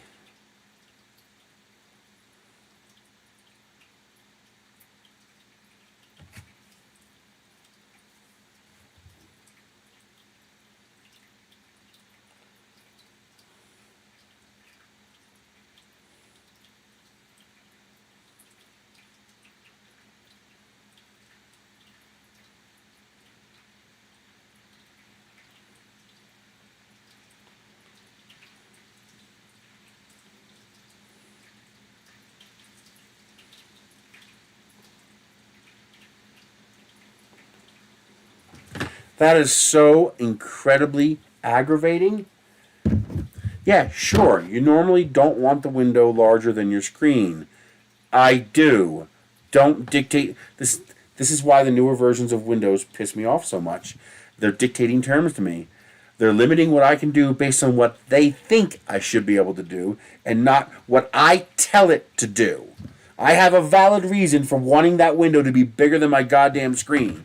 Because most likely that UI is scaled on my screen. So if I made that window 50% larger than my screen, it would probably push that cart thing off to the side more, because it's probably not going to make the cart bigger. It'll just move to the right, which will give me more space for the stuff on the left.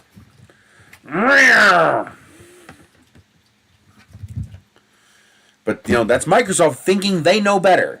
I don't want you to think. I don't want my hardware to think. I want it to do as it's told. The nightmares that I have with fucking Google Speech just not working anymore. It's almost unreliable to use anymore. Because it keeps changing what I'm saying to what it thinks I meant to say instead of what I actually said. And don't give me this crap about it not understanding what I said. Because I watched the fucker put in the words I actually said. And then I watch it change those words to different words that it thinks I meant to say. Don't think. Do as you're told. That's all I want the computer to do. I want my computers to do as they're told. I don't want my computer thinking unless there's a way for me to correct its thinking. And it becomes really bad when it starts changing the meaning of your sentences to be the opposite of what you said. So it's really, really bad when you say something, something, not something, something, and it changes not to now. It just literally flipped what you said 180 degrees. That's really, really bad when you're in an argument with somebody.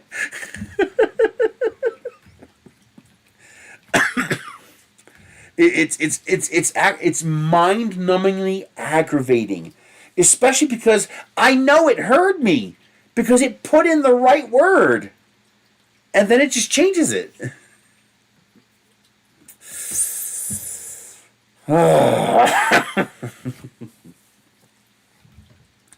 And I'm getting really irritated because I haven't had a proper night's sleep in over 2 months. It's been over 2 months since I've been able to sleep at night. I go to bed every night at 10, 11 o'clock, and I don't fall asleep until 5 or 6 o'clock in the morning. Every goddamn night. It's starting to fuck with my head. It's starting to make my life miserable beyond any ability for you to measure. I can't handle it. I can't handle not being able to sleep. But my eyes are irritating me. It's like I want to claw them out. It's just...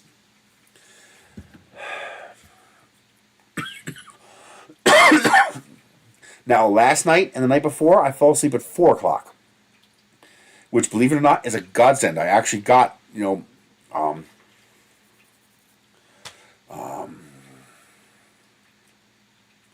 actually got 5 hours of sleep last night. Almost 5 hours. I got up at 9. What's that for? Yeah, I got 5 hours of sleep last night, which, besides last night and the night before, I haven't gotten 5 hours of sleep in 2 months. I've been getting on average 2, maybe 3 if I'm lucky, hours of sleep. I go to bed at 5 or 6 and I'm up at 9, and so I end up micro napping at different times throughout the rest of the day because I'm so exhausted. And but of course, if I get any micro napping, I can't fall asleep the next night. And most of the time, it doesn't matter how tired I am. I can't sleep because my eyes are aching and they're keeping me from sleeping. The chicken melatonin doesn't do shit. I got so desperate one night, I gobbled down half a bottle of it. Didn't do anything. Nothing. I'm tired. I want to go to sleep, but my eyes are aching because of this blepharitis that I have with my eyes. And as long as I take the Advil and I do the eye drops and I wash my eyes out 10 times a day, it's manageable. Every now and then it'll get really nasty for 12 hours or so. But like I'm not in pain, but they ache, they itch, they're irritated, and that is just enough that I can't sleep. I lay in bed all night. I run out of YouTube videos to watch. Or the mucus becomes so strong in my eyes, I can't see the screen. It's blurry because of all the mucus covering my lenses. Now, we did just switch over to an antibiotic eye drop. I think they might be working. The mucus hasn't gone away, but that might take a few days for the tears to reset. No, we tested for allergies. None of the allergy pills did a thing. And this all started just the past few months. Okay.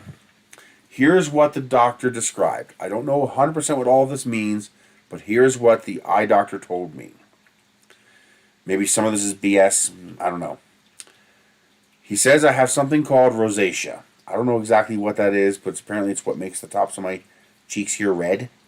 Okay? He says because of the rosacea on my face, that is causing the blood vessels in my eyes, my eyelids, to invade the inside of my eyelids.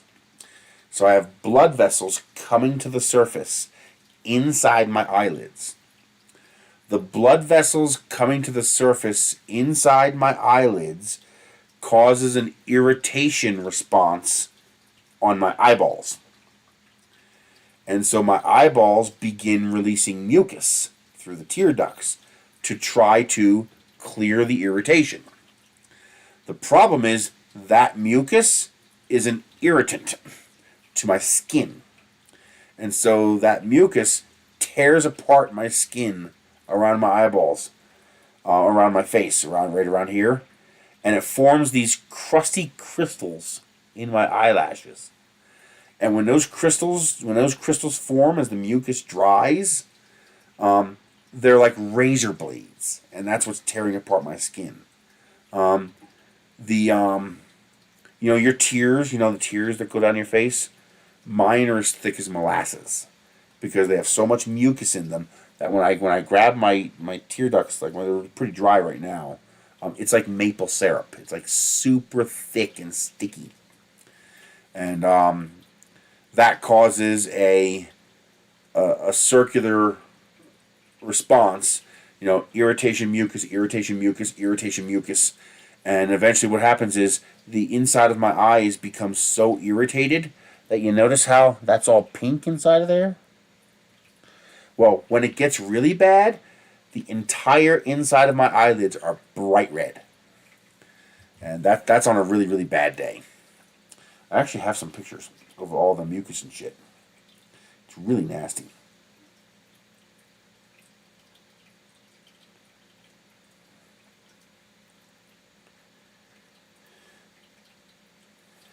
You know, that's the mucus shit that forms inside my eyes. It's like a silver skin. It's really annoying and aggravating. And here you can see a whole bunch more of that mucus forming. Well, it's in my eyeball, so it doesn't really look like much. Even when I pull it out, it looks like just a little snot string around my fingers. You can barely see it unless you blow it up like this. But actually on this one, you can see the crystals. So look here. This is an eyelash, and you can see there's crystals forming on my eyelashes. And those crystals are the tears drying out and crystallizing, and then that just tears my skin apart. Sometimes I get mucus like this that's so thick that it's almost a solid. It looks like a printer extrusion. But it is exceptionally painful and aggravating.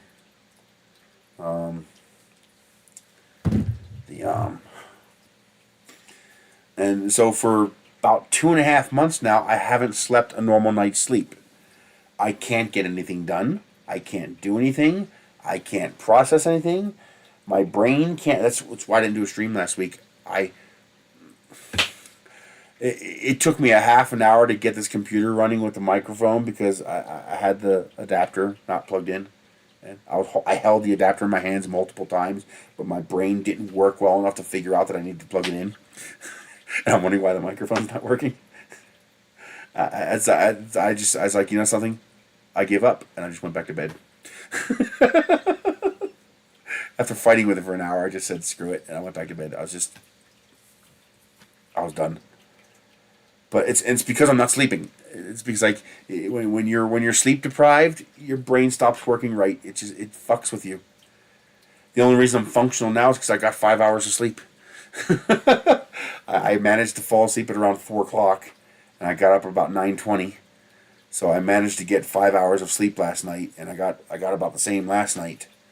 And that's when I started using this. So we've been trying a new thing each month. Each month we try something new to see if we can do something with this. The one thing that works, I can't take.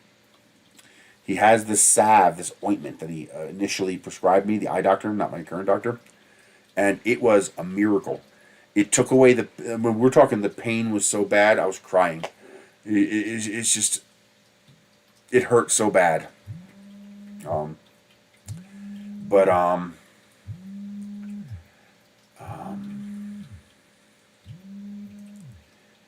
See, I can't even think straight. It drives me nuts when I can't think straight. The ointment was a miracle. It worked immediately. Pain relief within 5 minutes, and the eye cleared up the next morning. It was that effective. And I was like, hell yeah, I was using this shit every day. I was like, my life's going to get back to normal. And then I went back to the doctor, and he says, oh, okay, so this is permanent. It cannot be reversed. It cannot be cured. All you can do is manage it for the rest of your life. Oh, and by the way, if you keep using the ointment that works so well, you'll be blind. Apparently, the reason the ointment works is because it's a steroid, which gives your body a boost.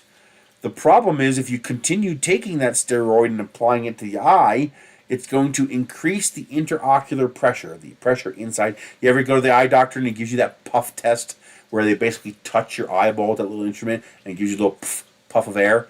They're testing how much pressure is inside your eyeball. Your eyeball is a ball filled with liquid. And if you shove too much liquid in there, it wants to pop.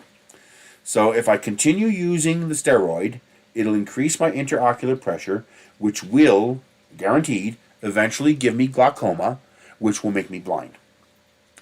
Well, I would rather suffer a miserable life the rest of my life in pain than be blind. So I stopped using the steroid immediately. They have these scrubs. It's like a little, it's over there somewhere. It's basically a cotton cleansing thing. Like you see women use to clean the makeup off their face. They have a little cotton swatch, but it has fluids in it that you can use to scrub your eyelids. But they're $10, and I would need about 4 of them a month. That's $40 a month. I don't got that.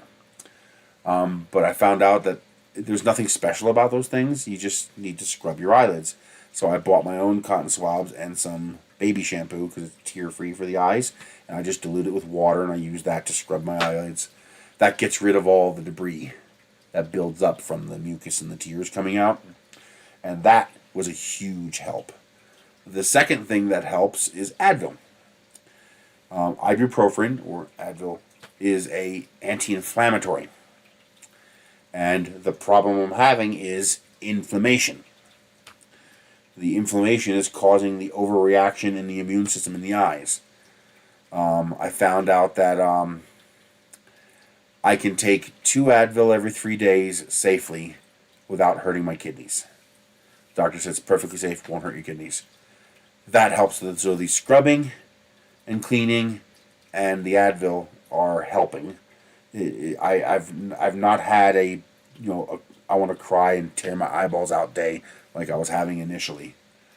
So it's now being managed. But the problem is it still aches. Like right now my eyes have a tiny ache. I don't know how to describe it. It's not pain.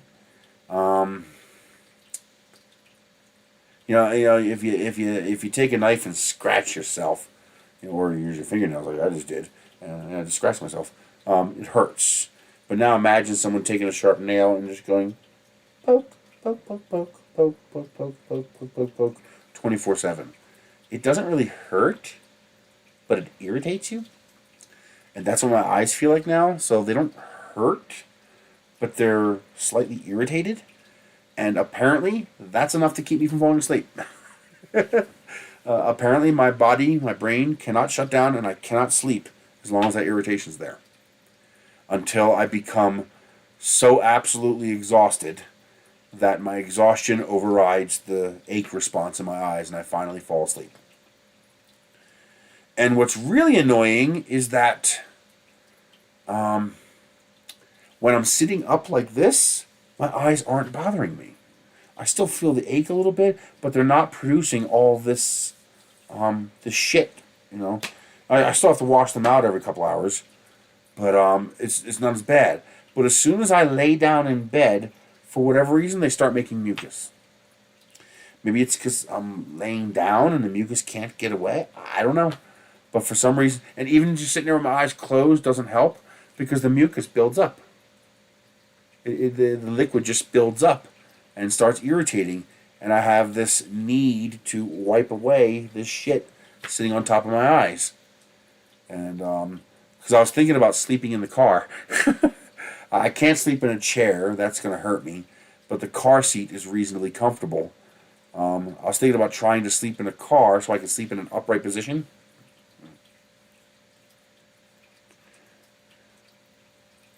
No, it would probably be worse in Pennsylvania because I'd have all the humidity. The dryness is probably helping. But one of the things that could cause this is bacteria, an overabundance of bacteria. So this might actually be working. This is I don't know what it is. It's some kind of antibacterial stuff. You can take it by mouth or you can take it as eye drops. But it seems to be doing something. I mean, I'm not getting it, and it's only been 2 days, so it'll be a week before I know for sure. But I'm real hopeful. I got 5 hours of sleep last night. I got 5 hours of sleep Tuesday night, or Monday night, which is the first time I've gotten 5 hours of sleep in over 2 months. I've been averaging 2 hours of sleep a day. It's yeah, you can't function like that. Your body just can't work. I can't do anything. I can't clean up around the house. I can't clean up the yard. I can't work on the car. I haven't even turned on a printer in 2 weeks. I can't. My brain doesn't function correctly. I can't think straight. I'm just too sleep deprived. So hopefully this will work. I really, really, really hope it works. So we'll see. Because if it's a bacteria, then that's something we can take care of, and we can make it go away. So we'll see. I'm really, really hopeful for that. But yeah, that's the mess I've been in for the last 2 months. It's just, first we tried, what did we try the first time? Some pill. It was, it was an antihistamine. They have a list of things that cause blepharitis, so we were just randomly trying each one. The first month we tried an antihistamine. Actually, I still have the pill bottle here somewhere. Yeah, right there. It didn't work. Didn't do a thing. Nothing. So it's not an allergy response. I've also tried several over-the-counter allergies, because that was one of the things that can cause this, is an allergy response. But so far it's not an allergy response, because none of the antihistamines do anything. Like zero impact. Nothing.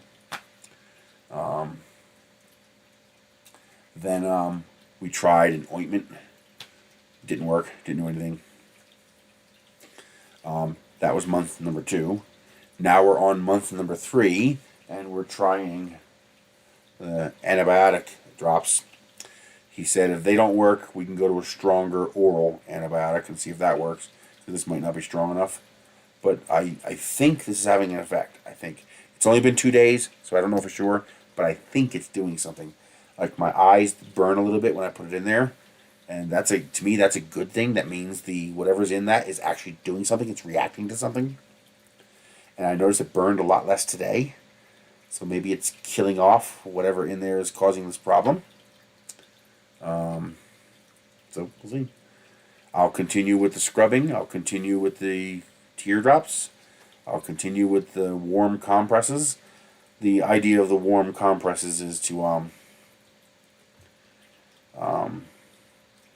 loosen up, because what happens is, because of the heavy mucus release, your tear ducts begin to get clogged, and then also there's actually these right on the edge of your eye, right where the eyelashes come out, there's oil glands that release oils, and those are inflamed, and theoretically they're clogged, which will cause an irritation response, because not enough is being released.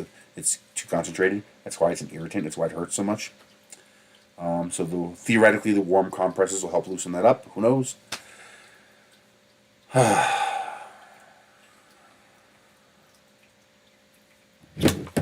I could absolutely see. That's the weird thing.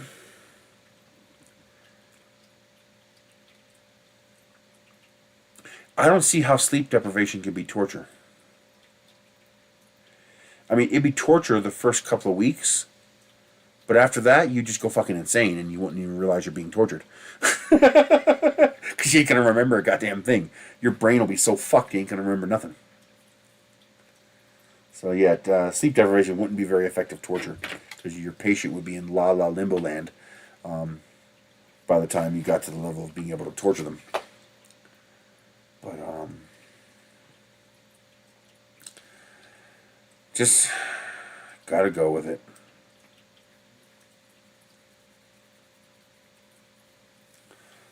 Just gotta go with it. Man.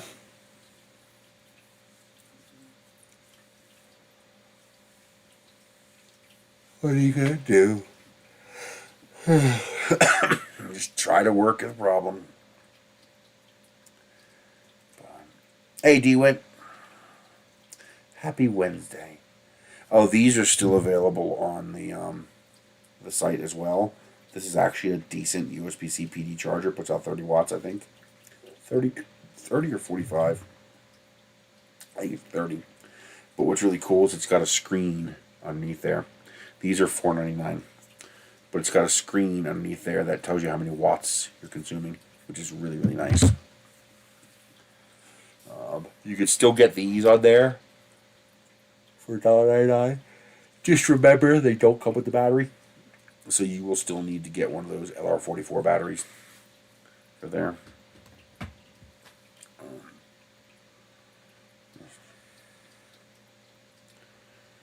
Go from there. Alright, I'm going to skedaddle. The produce place is opening up at 2 o'clock, so I want to go get some produce. Probably not tonight, but maybe tomorrow. I want to try to make pierogies. I really, I'm like dying for pierogies right now. So I want to go work on that, but I'm gonna. Right now I'm using the eye drops twice a day, morning and night. So I'm hoping maybe tonight I'll be able to sleep better. Like right now my body's used to going to sleep very, very late, so I gotta try to move my schedule again. That's alright, D-Wit, I appreciate it. We all got schedules that we have to work by. But there are a couple things that I want to work on, and these I want to use the nicer filaments so I can print them. I want to try printing a lamppost. Like, I want to print the whole lamppost using the Vasmo tube design that I come up with for the rockets. But I want to use it to make a lamppost, so I can make a strong, usable but lightweight lamppost. You know, concrete footer in the ground, attach it to the concrete. You know, do it right. And but then use solar lights to light it up. Could also do a powered one, you know, put a 110 volt fixture into it, but I'd rather be solar powered. So I want to try to come up with some designs for that. Maybe I can turn the lamppost into a rocket too.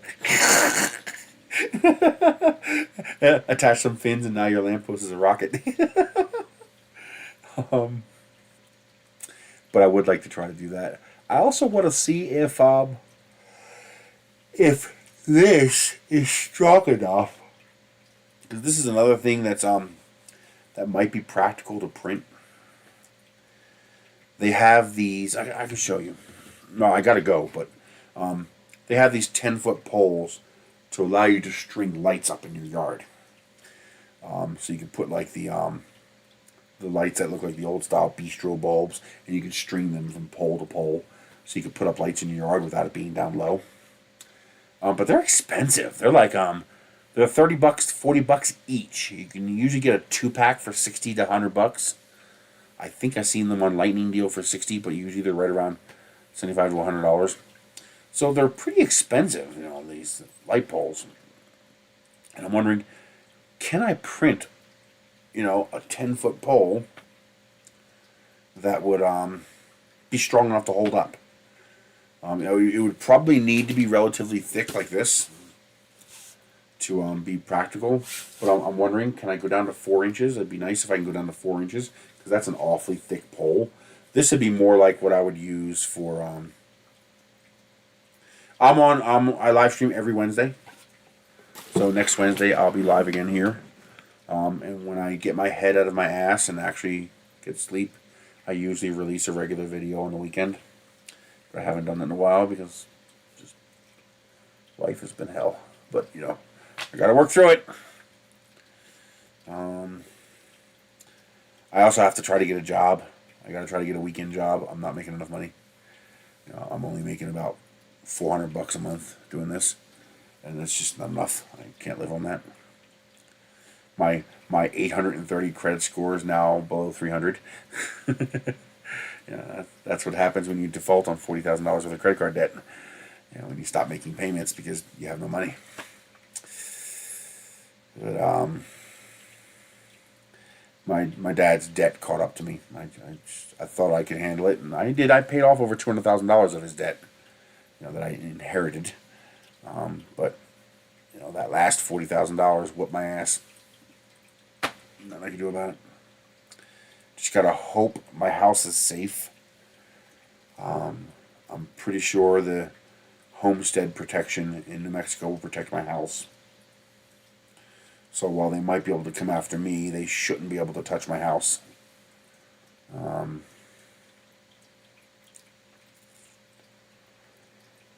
Nothing I can do about it at this point. But one of the problems is that my physical condition has declined. So standing on my feet for 8 hours would be extremely difficult for me to do. And most available jobs require you to be standing on your feet for 8 hours. So I want to try Harbor Freight first because they're paying $15 an hour.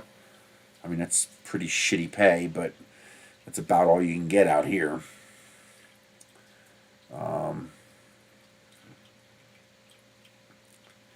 If the electric car wasn't broken, Domino's has changed how they pay. Now they pay $9.50 plus 45 cents a mile.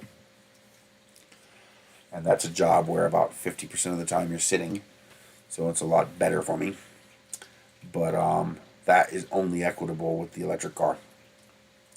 That job is not equitable with a gasoline car. The maintenance is going to just eat up all your pay.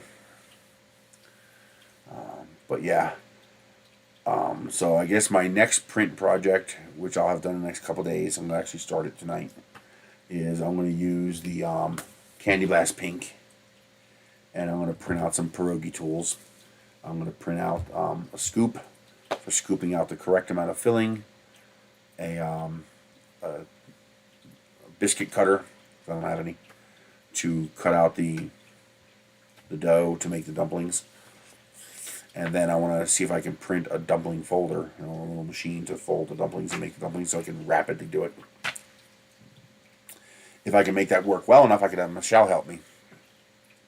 And I could be rolling out the dough while she's, and then cut the circles and then give her the circles and she can put them in the dumpling machine and do that part.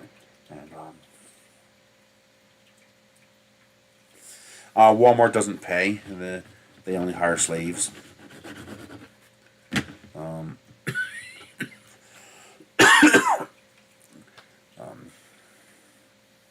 So that's probably not viable. But plus they're usually standing. They don't have chairs.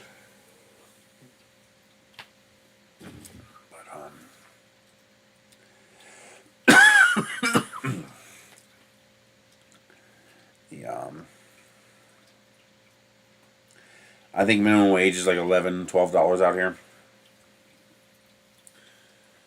So that's what most of the jobs are. I mean, even Harbor Freight at $15 an hour is a garbage wage. You can't live on $15 an hour. There's no place where you can live on $15 an hour.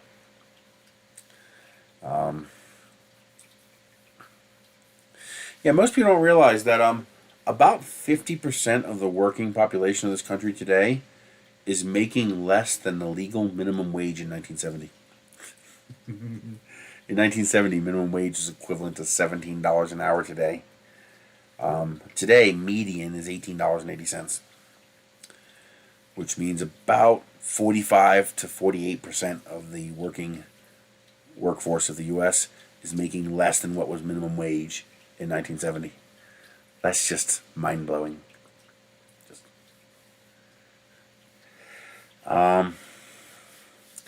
The problem with solar is not the solar panels. The problem with solar is the batteries. That's the problem with solar.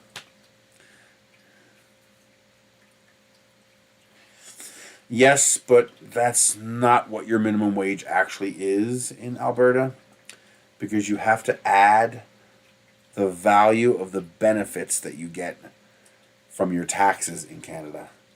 So, for example, in Canada, you have universal health care. Here in the U.S., that's $450 a month on average.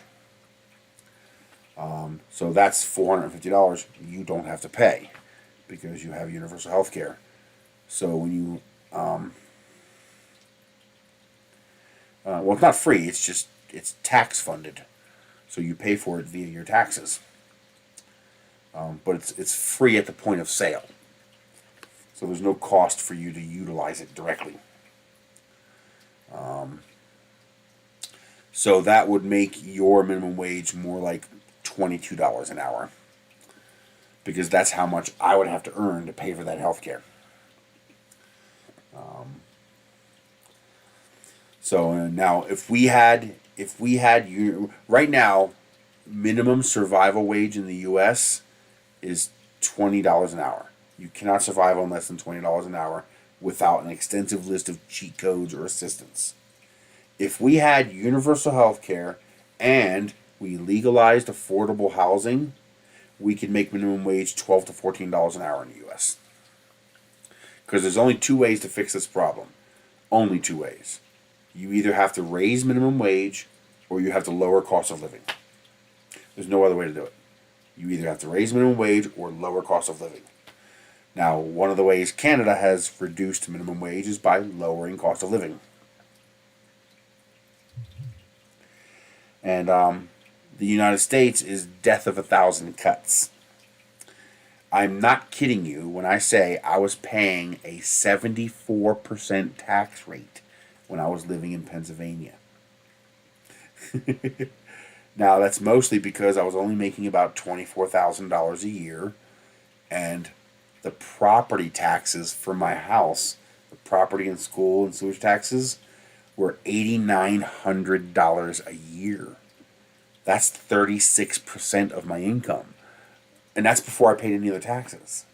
One of the reasons I moved to New Mexico was because my effective tax rate would drop immediately from 74% to 35%. Huge difference in taxes. And now, of course, I've learned since then this is very variable. So here in the U.S., we have federal income tax. But most people don't realize that federal income tax is actually composed of three taxes. You have federal income tax base, federal income tax Medicare, and federal income tax Social Security. People say, well, low-income people don't pay any federal income tax. Well, there's no refunds and there's no deductions on federal income tax, Medicare, and federal income tax. Exactly. So we have three federal income taxes. Then you have state income tax, local income tax, county income tax, and city income tax, depending on where you live. So in Bensalem, I had local and county income tax on top of state income tax and the three federal income taxes. Then you have utility taxes, sales taxes, gross receipt taxes, DMV taxes, gas taxes. You just tax upon tax upon tax upon tax. One of the reasons it's so much cheaper to live here is that my property taxes are $600 a year, which I have to figure out how I'm going to pay. It's due next month. I don't know how I'm going to pay that. I will, of course, some way, somehow. I'll figure out a way, but I don't know how I'm going to pay that. But there's no local income tax, there's no city income tax, and there's no county income tax. On top of that, my federal income taxes don't change. They're the same. But state income tax is completely different here. In Pennsylvania, state income tax was 3.06%, and you paid that on every single dollar you made. If you made $3,000, you owed 3% of that to the state. If you made $10,000, $100,000, you owed 3% of that to the state. New Mexico is different. The state income tax is between 4 and 6%, but the first $12,000 is not taxed. So it's like federal income tax. You get a standard deduction for your first $12,000. I'm making less than $12,000, so my state income tax is zero. So I have no state income tax, I have no county income tax, and I have no local income tax, all three of which I had back in Pennsylvania. Gas tax is about the same. Well, it's about the same as New Jersey, so it's cheap. No mortgage. I could not survive with a mortgage. I bought the house cash. As is, where is, sight unseen, bank foreclosure, paid $47,000. The house is mine. So all I have to do is pay rent, the $600 a year to the government. Because you can't actually own a house in the U.S. We think we own it, but we don't really. It's fee simple title. It's complicated. But it's as close to owning a home as is possible. I don't have to pay a landlord except for the U.S. government. It sounds weird, but I refuse to call it ownership because it's not. So, but anyway, it's what you would consider owning it. I don't have to pay a mortgage. I don't have to pay rent to a landlord. My cost of living is also lower. My energy costs are lower, except for winter. In the summertime, running the air conditioner is $40. So it's nothing. I can keep the house comfortable in the summertime. Wintertime is going to be tough. It's going to be interesting. That's one of the things I'm getting into the solar panels for. I want to get some of those little 12 volt, 100 watt heaters that you use for like golf carts and stuff like that. And because I have 400 watt solar panels, which means I can hook up 4 of those heaters, one to each solar panel. Now that's only going to give you about 300 BTUs, but 4 of them is 1200 BTUs. So that's more than I had before.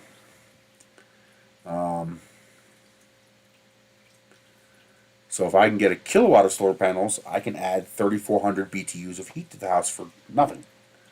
But only during the day. You would lose that at night. Once the sun went down, you would have no heat. But the residual heat would last. But yeah, it is what it is. I just gotta manage the problem and work the problem and solve the issues. I'll figure it out. I'll make it work somehow. But so print pierogies. I gotta finish fixing the Chiron. I want to get that going to print a cinder block. I just want to print a cinder block because I can. No other reason. I want to print one because I can. It's 2 kilograms of plastic. I've got 500 kilograms of plastic. I'm printing a cinder block because I can. I might even enable fuzzy skin, just so it'll feel like a cinder block. But so I'm going to print a cinder block just because I can, and then if I can find somebody, what I would need is a filament sponsor, someone willing to blow 400 kilograms of plastic on a project. But if I can also find a sponsor for the project, someone willing to, say, pay me $100 a month to do a video each month as I progress building the shed, because I can build a 10 by 10 without a permit. I can actually build a 10 by 12 without a permit, and I might do exactly that, build a 10 by 12. But if I could find a filament sponsor, like Polymaker might be willing to do that, I'll hit them up if it seems like it's feasible. I'll wait till I have at least 2 printers going so it doesn't take 420 days to do it. But if I could find someone willing to sponsor the video for like $120 a month, then that would be enough money to pay for the electricity to run 3 or 4 printers, which means I can shorten the amount of time it takes to do it. But right now I can't afford to run 3 or 4 printers 24/7. An Ender printer is $16 a month. Running the Chiron is probably going to be $22 a month. Running it 24/7. That's just in electricity. So if I were to run 3 printers, you're talking $70 a month in electricity. I don't have it. I don't have $70 extra to pay on my electric bill. So if I could find a sponsor willing to sponsor a long-term project like that, then that would offset the cost of electricity. It would need to be probably $120 a month. I have to pay taxes on that, so I need to end up with $70 after taxes to be able to offset the electric bill increase. But that'd be pretty cool. It'd be a long term. It wouldn't be super exciting, but it would be fun.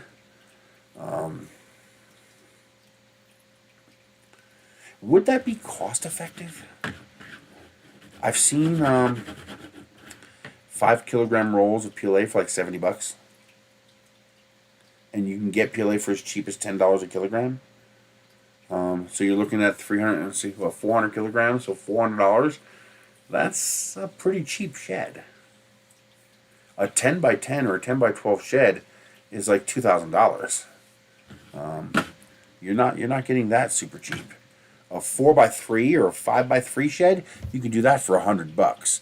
But the moment you go above 6x4, the price gets real expensive real fast.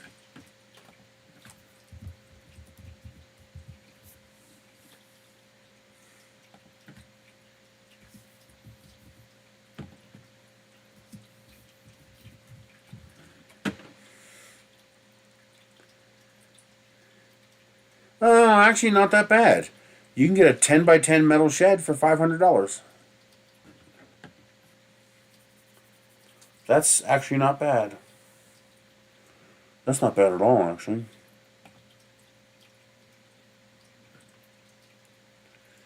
And you can get a soft one for $240.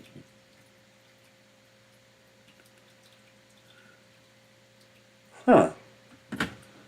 Okay, so at $10 a kilogram.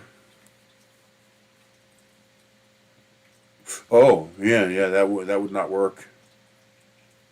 Wait a minute, how many we need? We need 400 kilograms. That'd be $4,000 in plastic.